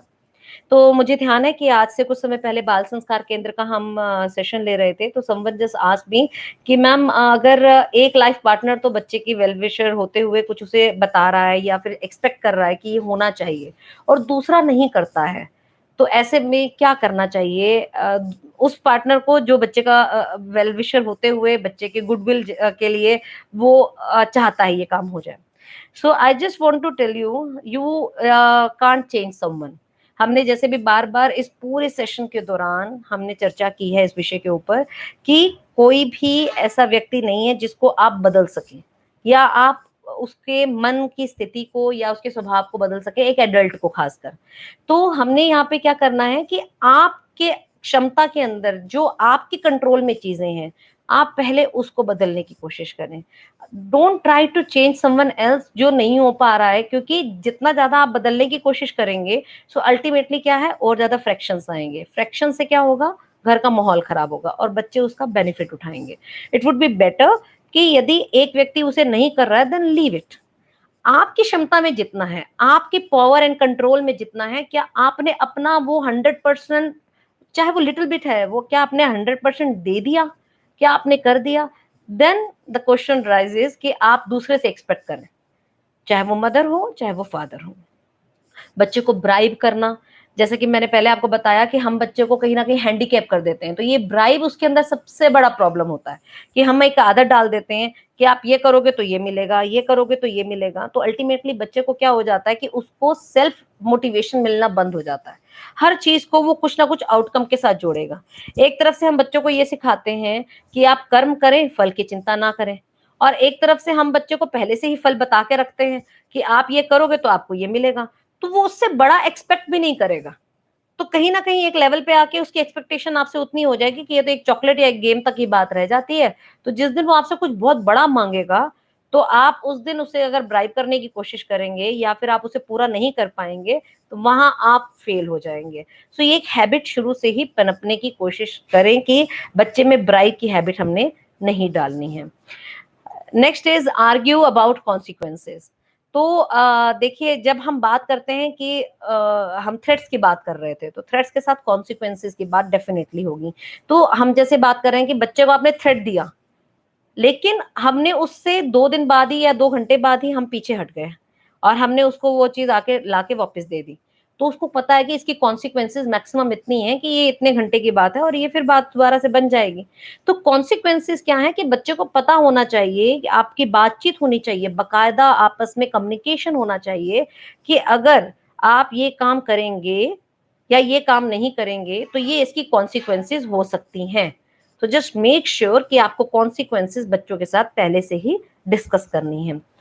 नाउ कंपैरिजन, ये हमने एक बार नहीं हजारों बार सुना है कि कंपैरिजन नहीं होना चाहिए, बट इसमें हम बहुत ही डाइसी से जवाब मिलते हैं और प्रैक्टिकली पॉसिबल कई बार नहीं होता है। हम लोग ह्यूमन बीइंग हैं और हमारी पेरेंटिंग, हमारी अपब्रिंगिंग के दौरान ये सारी चीजें हमने देखी हैं, तो डेफिनेटली हमें भी ये चीजें लर्न करनी पड़ेंगी, अडेप्ट करनी पड़ेंगी। We have to evolve as a parent. हमारी जर्नी यहाँ खत्म हो गई ऐसा नहीं है, मेरी जर्नी खत्म हुई है ऐसा नहीं है, अभी तो ये जर्नी स्टार्ट हुई है, क्योंकि हमने एज अ पेरेंट तो लाइफ टाइम अपने बच्चों को ग्रो करते हुए देखना है। तो हमें कभी भी उस कंपैरिजन में नहीं आना चाहिए कि एक बच्चा ऐसा है दूसरा ऐसा है, एक बच्चे की क्षमता अलग है दूसरे की अलग है, इस बारे में हम पहले भी बात कर चुके हैं। बच्चे को डांटना, बच्चे को छिटकार देना, ये भी एक गलत सिचुएशन है। हमेशा वर्बल कम्युनिकेशन रखें। अब लास्ट के कुछ मोमेंट्स में आपके साथ शेयर करना चाहूंगी कि बच्चों के साथ कभी भी बैड एग्जाम्पल सेट ना करें। हमेशा क्या होता है कि बच्चा यूजुअली हमारे से हमेशा ग्लोरीफाइड एक सिचुएशन की एक वो रखता है एक्सपेक्टेशन। तो हमें क्या करना है, बच्चे को प्रैक्टिकली, जैसे मैंने आपको पहले भी बताया कि बच्चे को हमेशा कुछ गलत करने के बाद कुछ गलत कॉन्सिक्वेंसेस को फेस करने दीजिए। यदि हम पेरेंट्स से जब हम बात करते हैं कि बच्चा होमवर्क नहीं कर रहा है, तो let that child B failed in that class, उसको होने दीजिए फेल। क्योंकि यदि आज वो छोटे समस्या से नहीं निपट पा रहा है, तो कल को बड़े चैलेंजेस से कैसे निपटेगा। तो आज क्या है, इवन मैं तो कहूंगी ये आपके पास बहुत ही सुनहरा मौका है, जो लॉकडाउन पीरियड है। इस लॉकडाउन पीरियड में भी अगर पेरेंट्स प्रेशराइज हैं, तो आई एम वेरी वरिड कि पेरेंट्स को इतना प्रेशराइज नहीं होना चाहिए, क्योंकि अभी आपका स्कूल या आपके जो टीचर्स हैं वो बहुत एक्सपेक्टेशन नहीं लगा रहे हैं बच्चों से। तो ऐसे में it's a very right and perfect time. और मेरी बार बार ये सेशंस लेने का पर्पस भी यही है कि इस मोमेंट पे आप बच्चों के साथ अलग अलग तरह के एक्सपेरिमेंट कर सकते हैं, अलग अलग तरह की कोशिश की जा सकती है बच्चों के साथ, कि यदि आपने ए फेल हो गया तो बी, बी फेल हो गया तो सी। हर तरह की चीजों को एक्सप्लोर करके देखें, कहाँ हम गड़बड़ कर रहे हैं, कहाँ हमारे साथ चूक हो रही है। तो हमेशा just set a bad example in terms of that thing कि बच्चे ने यदि एक चीज पूरी नहीं की, उसकी कॉन्सिक्वेंसेस के लिए उसे बड़े से बड़ा जो भी आप पनिशमेंट देना चाहते हैं, नॉन सॉरी वर्बल पनिशमेंट नहीं मैं कहूंगी, ना नॉन वर्बल ना फिजिकल, जो उसको मेंटली कहीं ना कहीं पिंच करे कि ये चीज मेरे साथ यदि हुई है, मुझे नेक्स्ट टाइम ऐसा नहीं करना है। सो अब हम अपने लास्ट स्लाइड की तरफ हैं, 10 ways to build relationship with kids. Actually हमें अब किस चीज पे फोकस करना है। हमने बहुत सारी बातें कर ली, जो हम डूज एंड डोंट्स के ऊपर हम बात करते आए हैं, लेकिन अब हम आते हैं अपने वाइंड अप करते हुए सेशन को। अब हम आते हैं कि एक्चुअली हमें करना क्या है जिसकी वजह से आने वाला समय हमारा जो है और बेहतर हो सके। तो बच्चों से बातचीत करें, talk to them about non school related subject. सबसे बड़ी समस्या क्या आती है कि पेरेंट्स का पूरा के पूरा मोटिव और पूरा के पूरा पर्पस क्या हो जाता है, एजुकेशन। बच्चा पढ़ाई में अच्छा है तो बच्चा अच्छा परफॉर्मर है। बच्चे के हर तरह के हम जो पेरेंट एज अ पेरेंट हमारी एक्सपेक्टेशन ये होने लग जाती है कि एवरी टाइम वी जज अवर चाइल्ड, जहां पर उसकी स्टडीज के ऊपर ही बेस्ड है पूरा सिनेरियो। ऐसा नहीं है। जैसा कि मैंने आपको बताया कि बच्चे का लेफ्ट एंड राइट ब्रेन का अलग अलग इफेक्ट रहता है। तो जरूरी नहीं कि जो बच्चा पढ़ाई के अंदर कहीं पीछे रह गया है, तो क्या वो बच्चा नॉन स्कूल एक्टिविटीज की बात नहीं कर सकता क्या आपसे? आपको सिर्फ उससे यही पूछना है कि क्या आपका होमवर्क कितना है, आपका क्लास वर्क कितना है। आज मॉर्निंग में I was just having a meeting, परिवार प्रबोधिनी की बैठक हो रही थी, तो हम उसमें बातचीत कर रहे थे कि परिवार को बिठाना एक साथ एक बहुत ही ग्लोरीफाइड तरीका लगता है, लेकिन यदि एक साथ बैठने के बाद भी अगर चर्चा नहीं हो रही है, तो क्या हम कुछ गलत कर रहे हैं? यहाँ आके हमें देखने की जरूरत है। देखिए, चर्चा से ही सब चीजों के हल निकलते हैं। तो जब आप एजुकेशन, खासकर उस बच्चे के साथ जिस बच्चे को पढ़ाई में दिल नहीं लग रहा है, तो आप उस बच्चे से बार-बार उसी विषय के ऊपर बातचीत करेंगे और कोई और विषय नहीं उठाएँगे, तो अल्टीमेटली वो बच्चा आपसे और दूर हो जाएगा। तो अगर आपको एक रिलेशनशिप बिल्ड करना है बच्चे के साथ, तो आप उन विषयों के बारे में बातचीत करें, जो विषय उसको पसंद हैं। चाहे वो गेम्स हों, चाहे वो आप वीडियो गेम्स के बारे में बात करें, आपकी जानकारी के लिए भी अच्छा है कि मेरा बच्चा किस तरह के गेम्स खेलता है। कई बार मैंने मदर्स को देखा है, मैम फ़ोन पे कुछ करता रहता है, हमें पता नहीं होता। It's a very wrong thing. आपको पता होना चाहिए मेरा बच्चा यदि फ़ोन पर है, वो कितने घंटे फ़ोन पर है, किस तरह की चीज़ें देख रहा है, अगर गेम्स खेल रहा है, तो कौन-सी गेम्स खेल रहा है, किन बच्चों के साथ इंटरैक्ट कर रहा है, कितनी इन्फॉर्मेशन वो नेट पर शेयर कर रहा है। एक छोटा-सा एग्ज़ाम्पल लेते हैं, जब से लॉकडाउन हुआ, तो ऑनलाइन क्लासेस का एक कॉन्सेप्ट शुरू हुआ। सो ऑनलाइन क्लासेस के अंदर क्या हुआ कि ज़ूम क्लासेस स्टार्ट हुई। बहुत से पेरेंट्स से यदि आप बात करते हैं तो ज़ूम क्लासेस के दौरान पेरेंट्स कैसी बात बताते हैं कि सिक्योरिटी इश्यूज होते हैं। सो अल्टीमेटली ये चीज़ें शुरू कहाँ से हुई? ज़ूम तो सिर्फ स्कूल स्कूल स्टूडेंट्स के लिए या फिर जो पढ़ने लिखने से जुड़ी चीज़ें हैं या ऑफ़िसेज़ हैं उसी के अंदर इस्तेमाल होने लगा था। फिर ये कहाँ से ये प्रॉब्लम क्रिएट होने लगा? कुछ टीचर्स के फीडबैक से पता चला कि बच्चे उसमें स्क्रीन शेयर कर देते हैं। कुछ पेरेंट्स से बातचीत करके पता चला कि जब हम स्क्रीन शेयर कर देते हैं तो हमारी बहुत ही ज़्यादा सेंसिटिव डेटा होता है उसके अंदर, चाहे हमारा बैंक से जुड़ा हो या कुछ भी, तो वो उसके अंदर सबके सामने ज़ूम क्लासेस के दौरान स्क्रीन पे आने लग जाता था। चाहे वो उसके अंदर कुछ पर्सनल इमेजेस हो सकती थी या सॉर्ट ऑफ कुछ भी। सो ये देखने की ज़रूरत है कि मेरा बच्चा कितना टेक्नो सेवी है, अगर टेक्नोलॉजी का यूज़ कर रहा है तो उसके बारे में उसे कितनी जानकारी है और यदि अच्छी जानकारी है तो it's a very good thing. और अगर वो उस ट्रैक के ऊपर गलत रास्ते पे जा रहा है, उस ट्रैक में वो एक रॉन्ग ट्रैक एक्चुअली उसने अगर पकड़ लिया है, तो ये बातचीत के थ्रू ही आपको पता चलेगा बिकॉज़ टेक्नोलॉजी और गैजेट्स की दुनिया ऐसी है कि अनटिल एंड अनलेस वो आपसे कुछ शेयर नहीं करेगा, आपको पता नहीं चलेगा कि मेरा बच्चा एक्चुअली किस तरफ जा रहा है। अ, सेकंड इज़ जैसा कि हमने बिगिनिंग ऑफ द सेशन ये बात रखी थी कि let them teach you about their interest. Uh, जैसा कि देखिए हमने बात की कि इंटरेस्ट को ऑब्जर्व करना बच्चे के लिए कभी-कभी मुश्किल हो जाता है। मेरा इंटरेस्ट क्या है, मेरी हॉबीज़ क्या हैं, मेरा पैशन क्या है, ये कभी-कभी हमें नहीं पता चलता। तो जस्ट टॉक टू देम और उन्हें बताएँ कि कैसे इंटरेस्ट को अपने निखारा जा सकता है, बताया जा सकता है या फिर उसे ऑब्ज़र्व करते हुए अपने अंदर महसूस किया जा सकता है। एज़ अ पेरेंट आप क्या महसूस करते हैं, एज़ अ चाइल्ड वो क्या महसूस करता है, उस विषय के ऊपर आपकी जानकारी आपस में जितनी ज़्यादा कम्युनिकेशन से बढ़ेगी, उतना ही आसान रास्ता बन जाएगा बच्चे के लिए कि उस इंटरेस्ट को फॉलो करते हुए वो अपने पैशन, अपने स्किल, अपनी एबिलिटी को जानने लगेगा। Next is remember things about their lives. अब हम यूजुअली क्या करते हैं, हम अपने जीवन से तो जुड़ी बड़ी सारी चीजें कर लेते हैं। आज हमारे उस रिलेटिव का बर्थडे है, आज हमारे उस रिलेटिव की एनिवर्सरी है, फेसबुक को हम यूज करते हैं, बहुत सारी जानकारी रहती है। बच्चों के जीवन में क्या हो रहा है, बच्चों के किस फ्रेंड का बर्थडे है, अगर आपसे बच्चा आके बोलता है कि मेरी इस फ्रेंड का बर्थडे है, I want to give something, तो इससे पहले कि बच्चा कोई इनिशिएटिव ले, जस्ट मेक श्योर आपको बच्चे के कुछ अच्छे दोस्तों के नाम पता होने चाहिए, जिनके साथ वो उनके बर्थडे सेलिब्रेट करते हैं। तो इसमें एक स्टेप अहेड चलने में क्या फ़ायदा होता है कि जो पहल कर लेता है, वो हमेशा अपनी विन-विन पोज़ीशन में रहता है।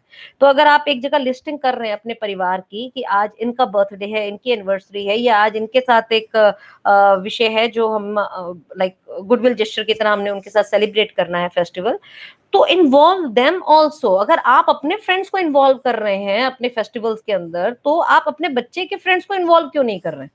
तो जब हम छोटे-छोटे त्योहार मनाएँ तो जस्ट मेक श्योर कि इससे पहले ये मैं गिफ्ट लेने के लिए आज हम गए थे परिवार के लिए, तो ये हमने are really involve in their lives. और दूसरा बड़ी चीज़ आपसे माँगे, आपने अपनी पॉकेट साइज़ और अपने बजट के अकॉर्डिंगली उसको वो चीज़ लाकर दे दी। तो इससे बच्चे को भी सैटिस्फैक्शन रहेगा और आपको भी, और आपका एक रिलेशनशिप और एक आपका बॉन्ड बहुत अच्छा बनेगा। Engage in activities with them, जैसा कि मैंने पहले भी बताया कि बीइंग अ पेरेंट आपको उनका टीम पार्टनर बनना है। जो भी एक्टिविटीज वो करें, let them do and let them explore. आप उन्हें गाइड करते जाएं। अगर कुछ वो बनाना चाहते हैं, कुक करना चाहते हैं, फॉर इंस्टेंस कई बार क्या होता है कि हम बहुत घबरा जाते हैं कि नहीं, बच्चों को किचन में नहीं जाने देना है, बच्चों को कुछ हो जाएगा। देखिए ऐसा है कि अनटिल एंड अनलेस आपको पता है कि बच्चा ये एक्टिविटी करने वाला है और ये उसकी क्षमता के अंदर है, हम क्या करते हैं, हम उसकी कैपेसिटी को जज करने में कभी-कभी चूक कर देते हैं। कभी-कभी बच्चों में कैपेसिटी, आप अपने जीवन को एक बार रिवाइंड करके देखें कि क्या हमारी जब एज थी, हम क्या-क्या काम कर लेते थे, और कभी-कभी हम इस बात का ताना भी मारते हैं बच्चों को कि जब हम तुम्हारी उम्र के थे तो हम ये कर लेते थे, हम तुम्हारी उम्र के थे तो ये कर लेते थे। तो जब बच्चा खुद से वो काम करने जाता है, यदि वो काम नहीं तो दूसरा कोई काम करने जाता है, हम वहां उसे सपोर्ट नहीं करते। तो फॉर इंस्टेंस अगर मैं अपनी बात करूं तो I have given a free hand to my child, जिसमें वो अपनी किचन में जाकर जो भी वो बना के खाना चाहें, तो सर्वेलेंस नहीं होना चाहिए कि हर वक्त बच्चा घबराता रहे। अगर वो नमक डाल रहा है, कितना सॉल्ट चाहिए, कितना पेपर चाहिए, कितना हमें टर्मरिक पाउडर डालना है, ये उसे सेट करने दीजिए ना उसकी प्रायोरिटीज। आपका टेस्ट क्या है आप जानते हैं, उसको कितना एक्सप्लोर करना है। एक बार वो गलती करेगा, नेक्स्ट टाइम में he will be more careful और she will be more careful कि नहीं लास्ट टाइम ट्राई किया था।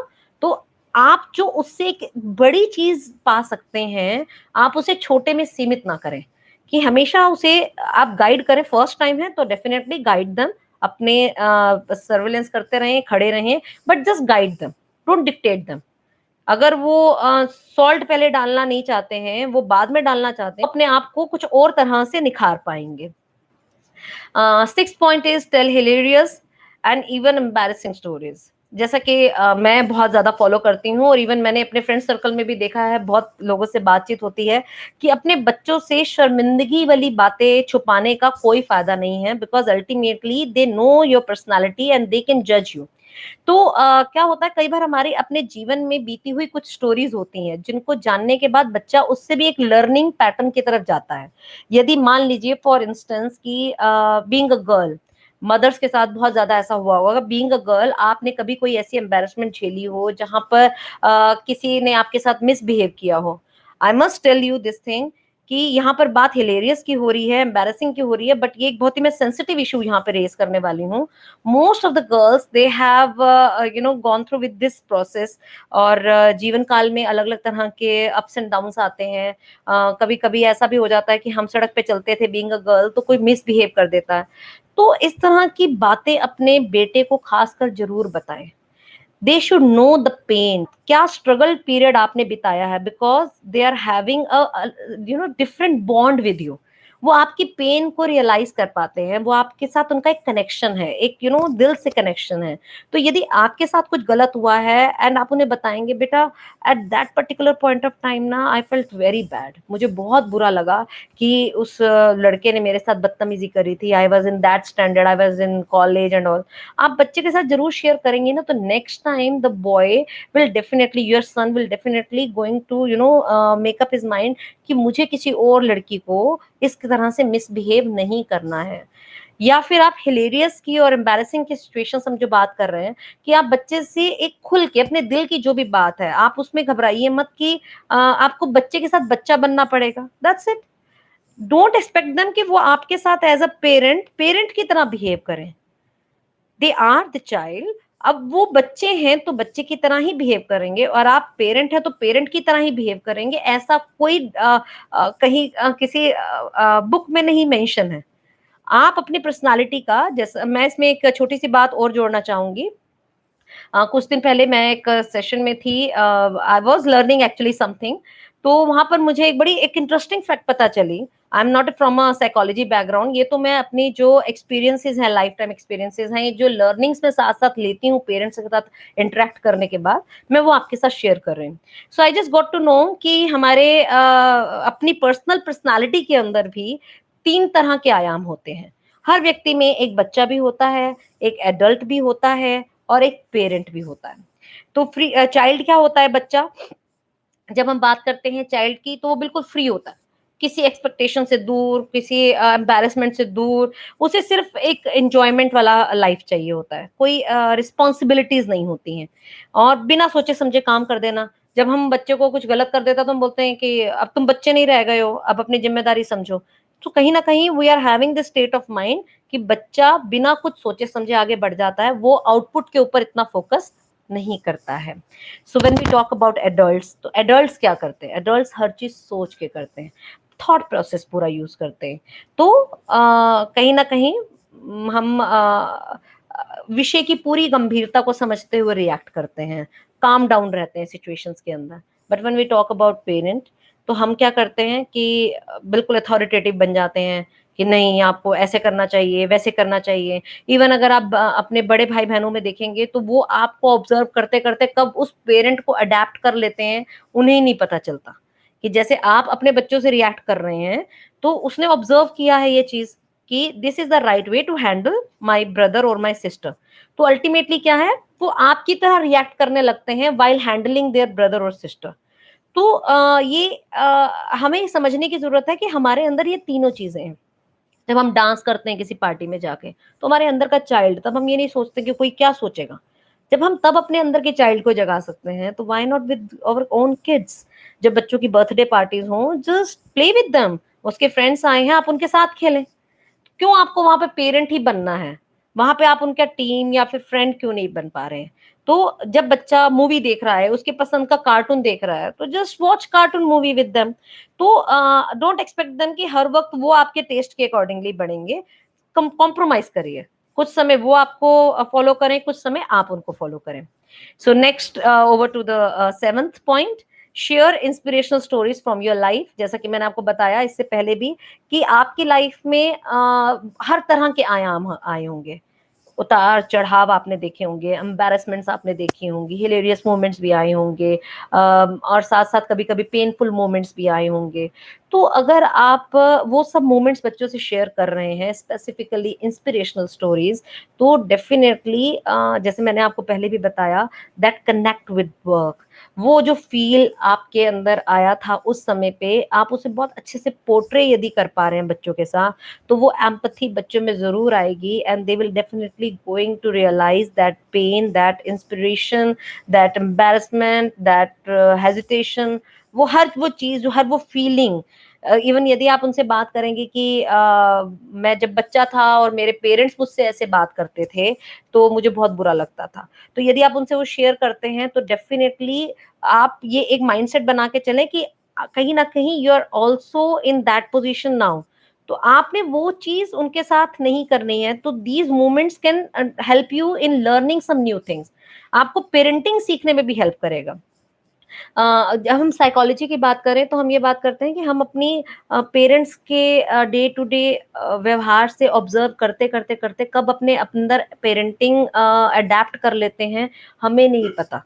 और हम क्या है कि उसी पेरेंटिंग स्टाइल से आगे अपने बच्चों को भी बड़ा करने की, रेज़ करने की कोशिश पूरी करते हैं। But when we talk about our parenting style with our kids, कि मेरे मुझे अपने पेरेंट्स की ये चीज़ अच्छी लगती थी और ये चीज़ बुरी लगती थी, तो कहीं न कहीं हम एनालिसिस में आ जाएँगे। और फिर क्या होगा, जो ऑब्जर्वेशन से हमने अपने अनकॉन्शियस माइंड में एक पेरेंटिंग को सेट कर लिया है, वो हमारे सामने थोड़े से थ्रेड्स खुलने लगेंगे, and we will get to know कि एक्चुअली यदि ये चीज़ उस समय मुझे बुरी लगती थी, तो अगर वही चीज़ मैं आज इसी के साथ करता हूँ या इसके साथ करती हूँ अपने बच्चे के साथ, तो definitely my child is also not loving it और नॉट लाइकिंग इट। या फिर कोई ऐसी चीज़ जो उस समय आपको मोटिवेशन देती थी, आपके पेरेंट्स आपके साथ करते थे, and now you are not doing it. तो ये बातचीत, जो कम्युनिकेशन होता है ना, आपके पास्ट का कम्युनिकेशन जो आज आप बच्चे के साथ करते हैं, तो definitely this is going to the way the connection of a child and a parent works. 8th point, do crazy things. Crazy things में जैसे मैंने आपको बताया कि जो वो करना चाहें खुशी के साथ, being a free child, just do with them. आप उनके साथ हर वो चीज़ हँसते हुए करिए, हर वो चीज़ डांस, म्यूज़िक, योगा, हर वो चीज़ करिए जिसको करते हुए आपको लगे कि लोग क्या कहेंगे? आपको लोगों की चिंता नहीं होनी चाहिए। आपकी प्रायोरिटी क्या है? आपकी प्रायोरिटी है आपका बच्चा। यदि बच्चे को वो एम्बैरेसमेंट नहीं हो रहा है, बच्चा उस मोमेंट को लाइक कर रहा है, बच्चा उसमें कुछ नया एक्सप्लोर कर रहा है, let them do and just do with them only. आप जाते हैं ना, देखते हैं वाटर पार्क में, आप जाते हैं कभी, तो वाटर पार्क में हमने देखा पेरेंट्स बच्चों के साथ पूरा साथ में वाटर गेम्स को एंजॉय करते हैं। आप नोटिस करें बच्चे के चेहरे पे क्या हंसी होती है, क्या खुशी होती है। उस मोमेंट में आप उसके पेरेंट नहीं, आप उसके पार्टनर बन जाते हैं। और बच्चे को एक्चुअली आज की डेट में, मैं आई डोंट नो, ये शायद रियलाइज़ करने में मुझे भी बहुत ज़्यादा समय लगा, बट बच्चों को अपने ऊपर लीड करने वाले लोगों से ज़्यादा अपने साथ गाइड करने वाले लोग, या सपोर्ट करने वाले लोग, या एन्जॉय करने वाले लोग चाहिए। Our now its 9th point is use their interest in your lessons and activities. जैसा कि हम पहले भी बात कर रहे हैं कि बच्चों के इंटरेस्ट क्या है, ये आप एनालाइज करिए। नेक्स्ट स्टेप आपको क्या करना है कि आपको बच्चों के जो इंटरेस्ट आपने अभी तक ऑब्जर्व की हैं, उन्हीं इंटरेस्ट को यूज करते हुए आप उनको कुछ नया सिखाएं, उनके साथ उन एक्टिविटीज को परफॉर्म करें। Whenever we talk about interest, तो देन उसके नेक्स्ट लेवल तक जाने की कोशिश करें कि कुछ सेशंस में मैं बच्चों को एक एक्सपेरिमेंट करके बताती हूँ कि यदि आप नोटिस करें कि आपको बिल्कुल फ्री छोड़ दिया जाए और घर के अंदर, इवन मैं पेरेंट्स के साथ भी रिक्वेस्ट करूंगी जस्ट ट्राई इट वंस। कि यूजुअली क्या होता है कि जब हम बात करते हैं कि पेरेंट्स बोलते हैं कि मैम बच्चा ना गैजेट्स पे बहुत ज्यादा टाइम बिताता है। बहुत सुनने में आपको लगेगा कि नहीं, ये गैजेट्स पे उसे एडिक्शन हो गया। एडिक्शन वर्ड यूज करते हैं। So addiction is not a right word. Actually ये एक तरह का कह सकते हैं कि इस सिनेरियो के अंदर, इस लाइफस्टाइल के अंदर, और ये चीज हमने उनको लाके दी है। आपसे बच्चों से पहले आपके हाथ में मोबाइल था, तो वो चीज उसे दिख रही थी। सो हमने क्या किया है, आपके पास जो अवेलेबल चीजें थी, और ये भी साथ साथ जानने की जरूरत है कि बच्चा किस तरह का लर्नर है। कुछ बच्चे होते हैं जो रीडिंग में एंजॉय करते हैं, कुछ होते हैं विजुअल लर्निंग में एंजॉय करते हैं। और ऐसा बच्चा यदि आप देखेंगे तो वो एजुकेशनल गेम्स में बहुत अच्छा एंजॉय करेगा, उसे बहुत इंटरेस्ट के साथ एक्ट करेगा उसके अंदर। तो ये एक तरह का टेम्परेरी फेज होता है जब बच्चे के पास एक लिमिटेड आइडिया होता है। लिमिट, हम सेफ्टी सिक्योरिटी रीजन से बच्चे को बाहर खेलने के लिए नहीं भेजते हैं। आई वुड से कि अब ये लॉकडाउन का ही आप टाइम ले लीजिए, तो बच्चा बाहर नहीं जा रहा है, तो आप सोचिए यदि इस मोमेंट पे ये गैजेट्स इनकी हेल्प नहीं करते, सो हाउ कम ये इतना ज्यादा जो ऑनलाइन क्लासेस का कॉन्सेप्ट है या एजुकेशनल वेबसाइट्स का कॉन्सेप्ट है। तो हर चीज के अपने पॉजिटिव एंड नेगेटिव्स होते हैं, तो हमें जस्ट उसको एक बैलेंस करने की जरूरत होती है। तो इसमें साथ साथ मैं एक ये चीज बोलना चाहूंगी कि अपने हम ना अपने घर को बहुत साफ सुथरा रखना चाहते हैं। हम हर चीज टिका देते हैं अपने घर पे।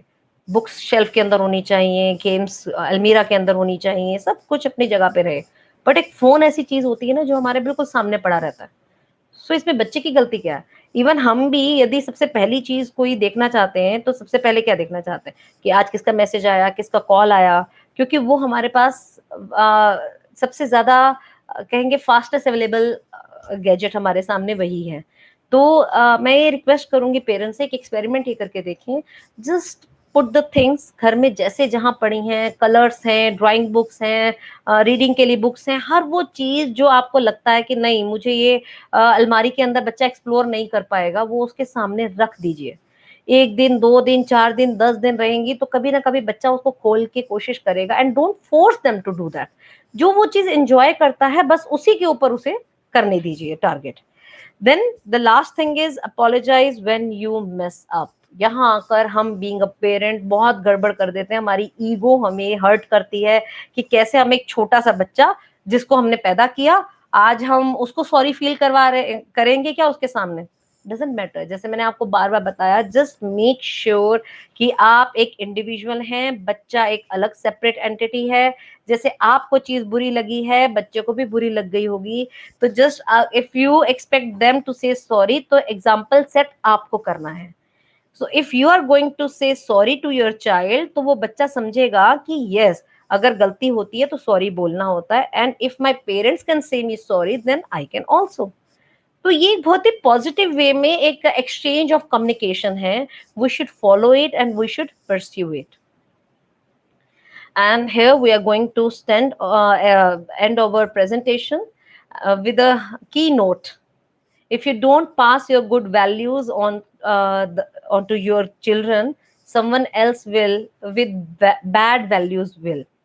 तो एक्चुअली क्या है कि अगर हम बच्चे को इतना फ्रीडम दे रहे हैं और इतनी वैल्यूज के साथ अपनी दूर रख रहे हैं, उनके साथ टाइम नहीं स्पेंड कर रहे हैं, और बहुत ज्यादा एक कनेक्शन कम हो गया है, कनेक्ट नहीं हो पा रहा है, तो ऐसे में अल्टीमेटली होगा क्या? अल्टीमेटली ये होगा कि जब हम बात करते हैं ना, पीयर प्रेशर आ जाता है या सोसाइटल प्रेशर आ जाता है, वो प्रेशर एक्चुअली हमारी ही देन होता है। जब हम अपने बच्चे से एक कनेक्शन की दूरी बना लेते हैं, तो बच्चा आपके साथ कंफर्ट जोन कम फील करता है, वो उस थर्ड पर्सन के साथ ज्यादा करेगा। और जो आप उसे गुड वैल्यूज देना चाह रहे थे और आप उसे पास ऑन नहीं कर पाए विद आई वुड से कि आपका कम्युनिकेशन गैप रहा, और बैड कम्युनिकेशन और not a good communication concept के साथ यदि आपने अपब्रिंगिंग की है, तो आपका प्रोसेस, यहाँ मैं कम्युनिकेशन से एक बात और कहना चाहूंगी आई क्लोजिंग अप दिस मीटिंग, कि कभी कभी क्या होता है कि हम कंटेंट बिल्कुल सही बोलते हैं, परंतु द वे वी कम्युनिकेट वहां गड़बड़ हो जाती है। उठ जा बेटा, उठ जाओ। तो क्या हुआ कि अब उठ जा जब हमने बोला, तो अल्टीमेटली हमने अपना टोन बढ़ाया, हमारा एक अग्रेशन था उस भाषा के अंदर, और बच्चे ने कहीं कहीं ये सीखा कि शायद यही तरीका होता है उठाने का। सो हम क्या कर रहे हैं, आप अपने अपनी इस जनरेशन के बारे में तो सोचिए सोचिए, आप ये देखिए कि the way I am talking to my kid is the same way my kid is going to follow this tradition or value system to the next generation. तो हमने अगर हमारे साथ अगर गलत हो भी गया है और हमारी वैल्यू सिस्टम से हमने कुछ ऐसा ले भी लिया है जो कि हमें लगता है कि it is not right way, it is not a right way to conduct, तो हमने उसे बदल देना है। अब अपनी नेक्स्ट जनरेशन को हमने उस चीज में इन्वॉल्व नहीं होने देना है।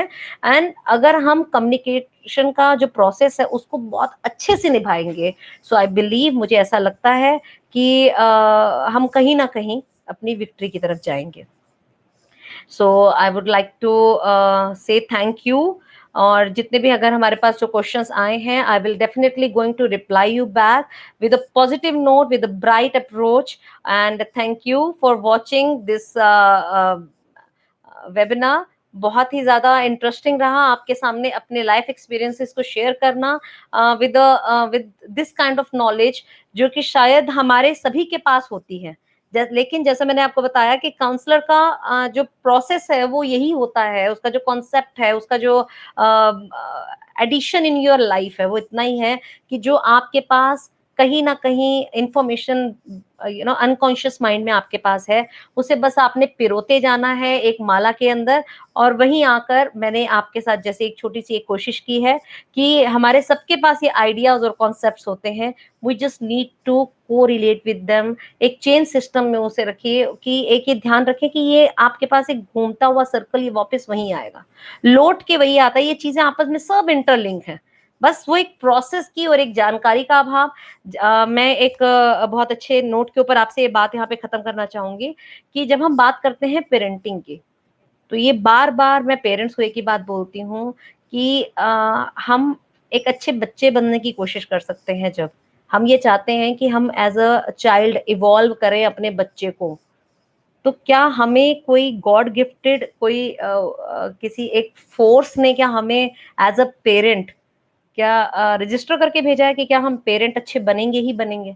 So if we are feeling any lacking in this particular sense, तो हमें एज अ पेरेंट इवॉल्व होने में, या अगर हम ये कहते हैं कि हम बच्चे को गाइड कर रहे हैं towards bringing up to be a good child, तो क्या हमें एज अ पेरेंट इवॉल्व होने के लिए किसी की सपोर्ट या हेल्प लेने में, या किसी बच्चे को, और ये सारी चीजें कोलैबोरेट होके होने क्या वाली हैं, ये सब जब हम बात करेंगे कनेक्शन, इंटरेस्ट, पैशन को फॉलो करने देना बच्चों के, ये सब चीजें कोरिलेट होके क्या बनेंगी?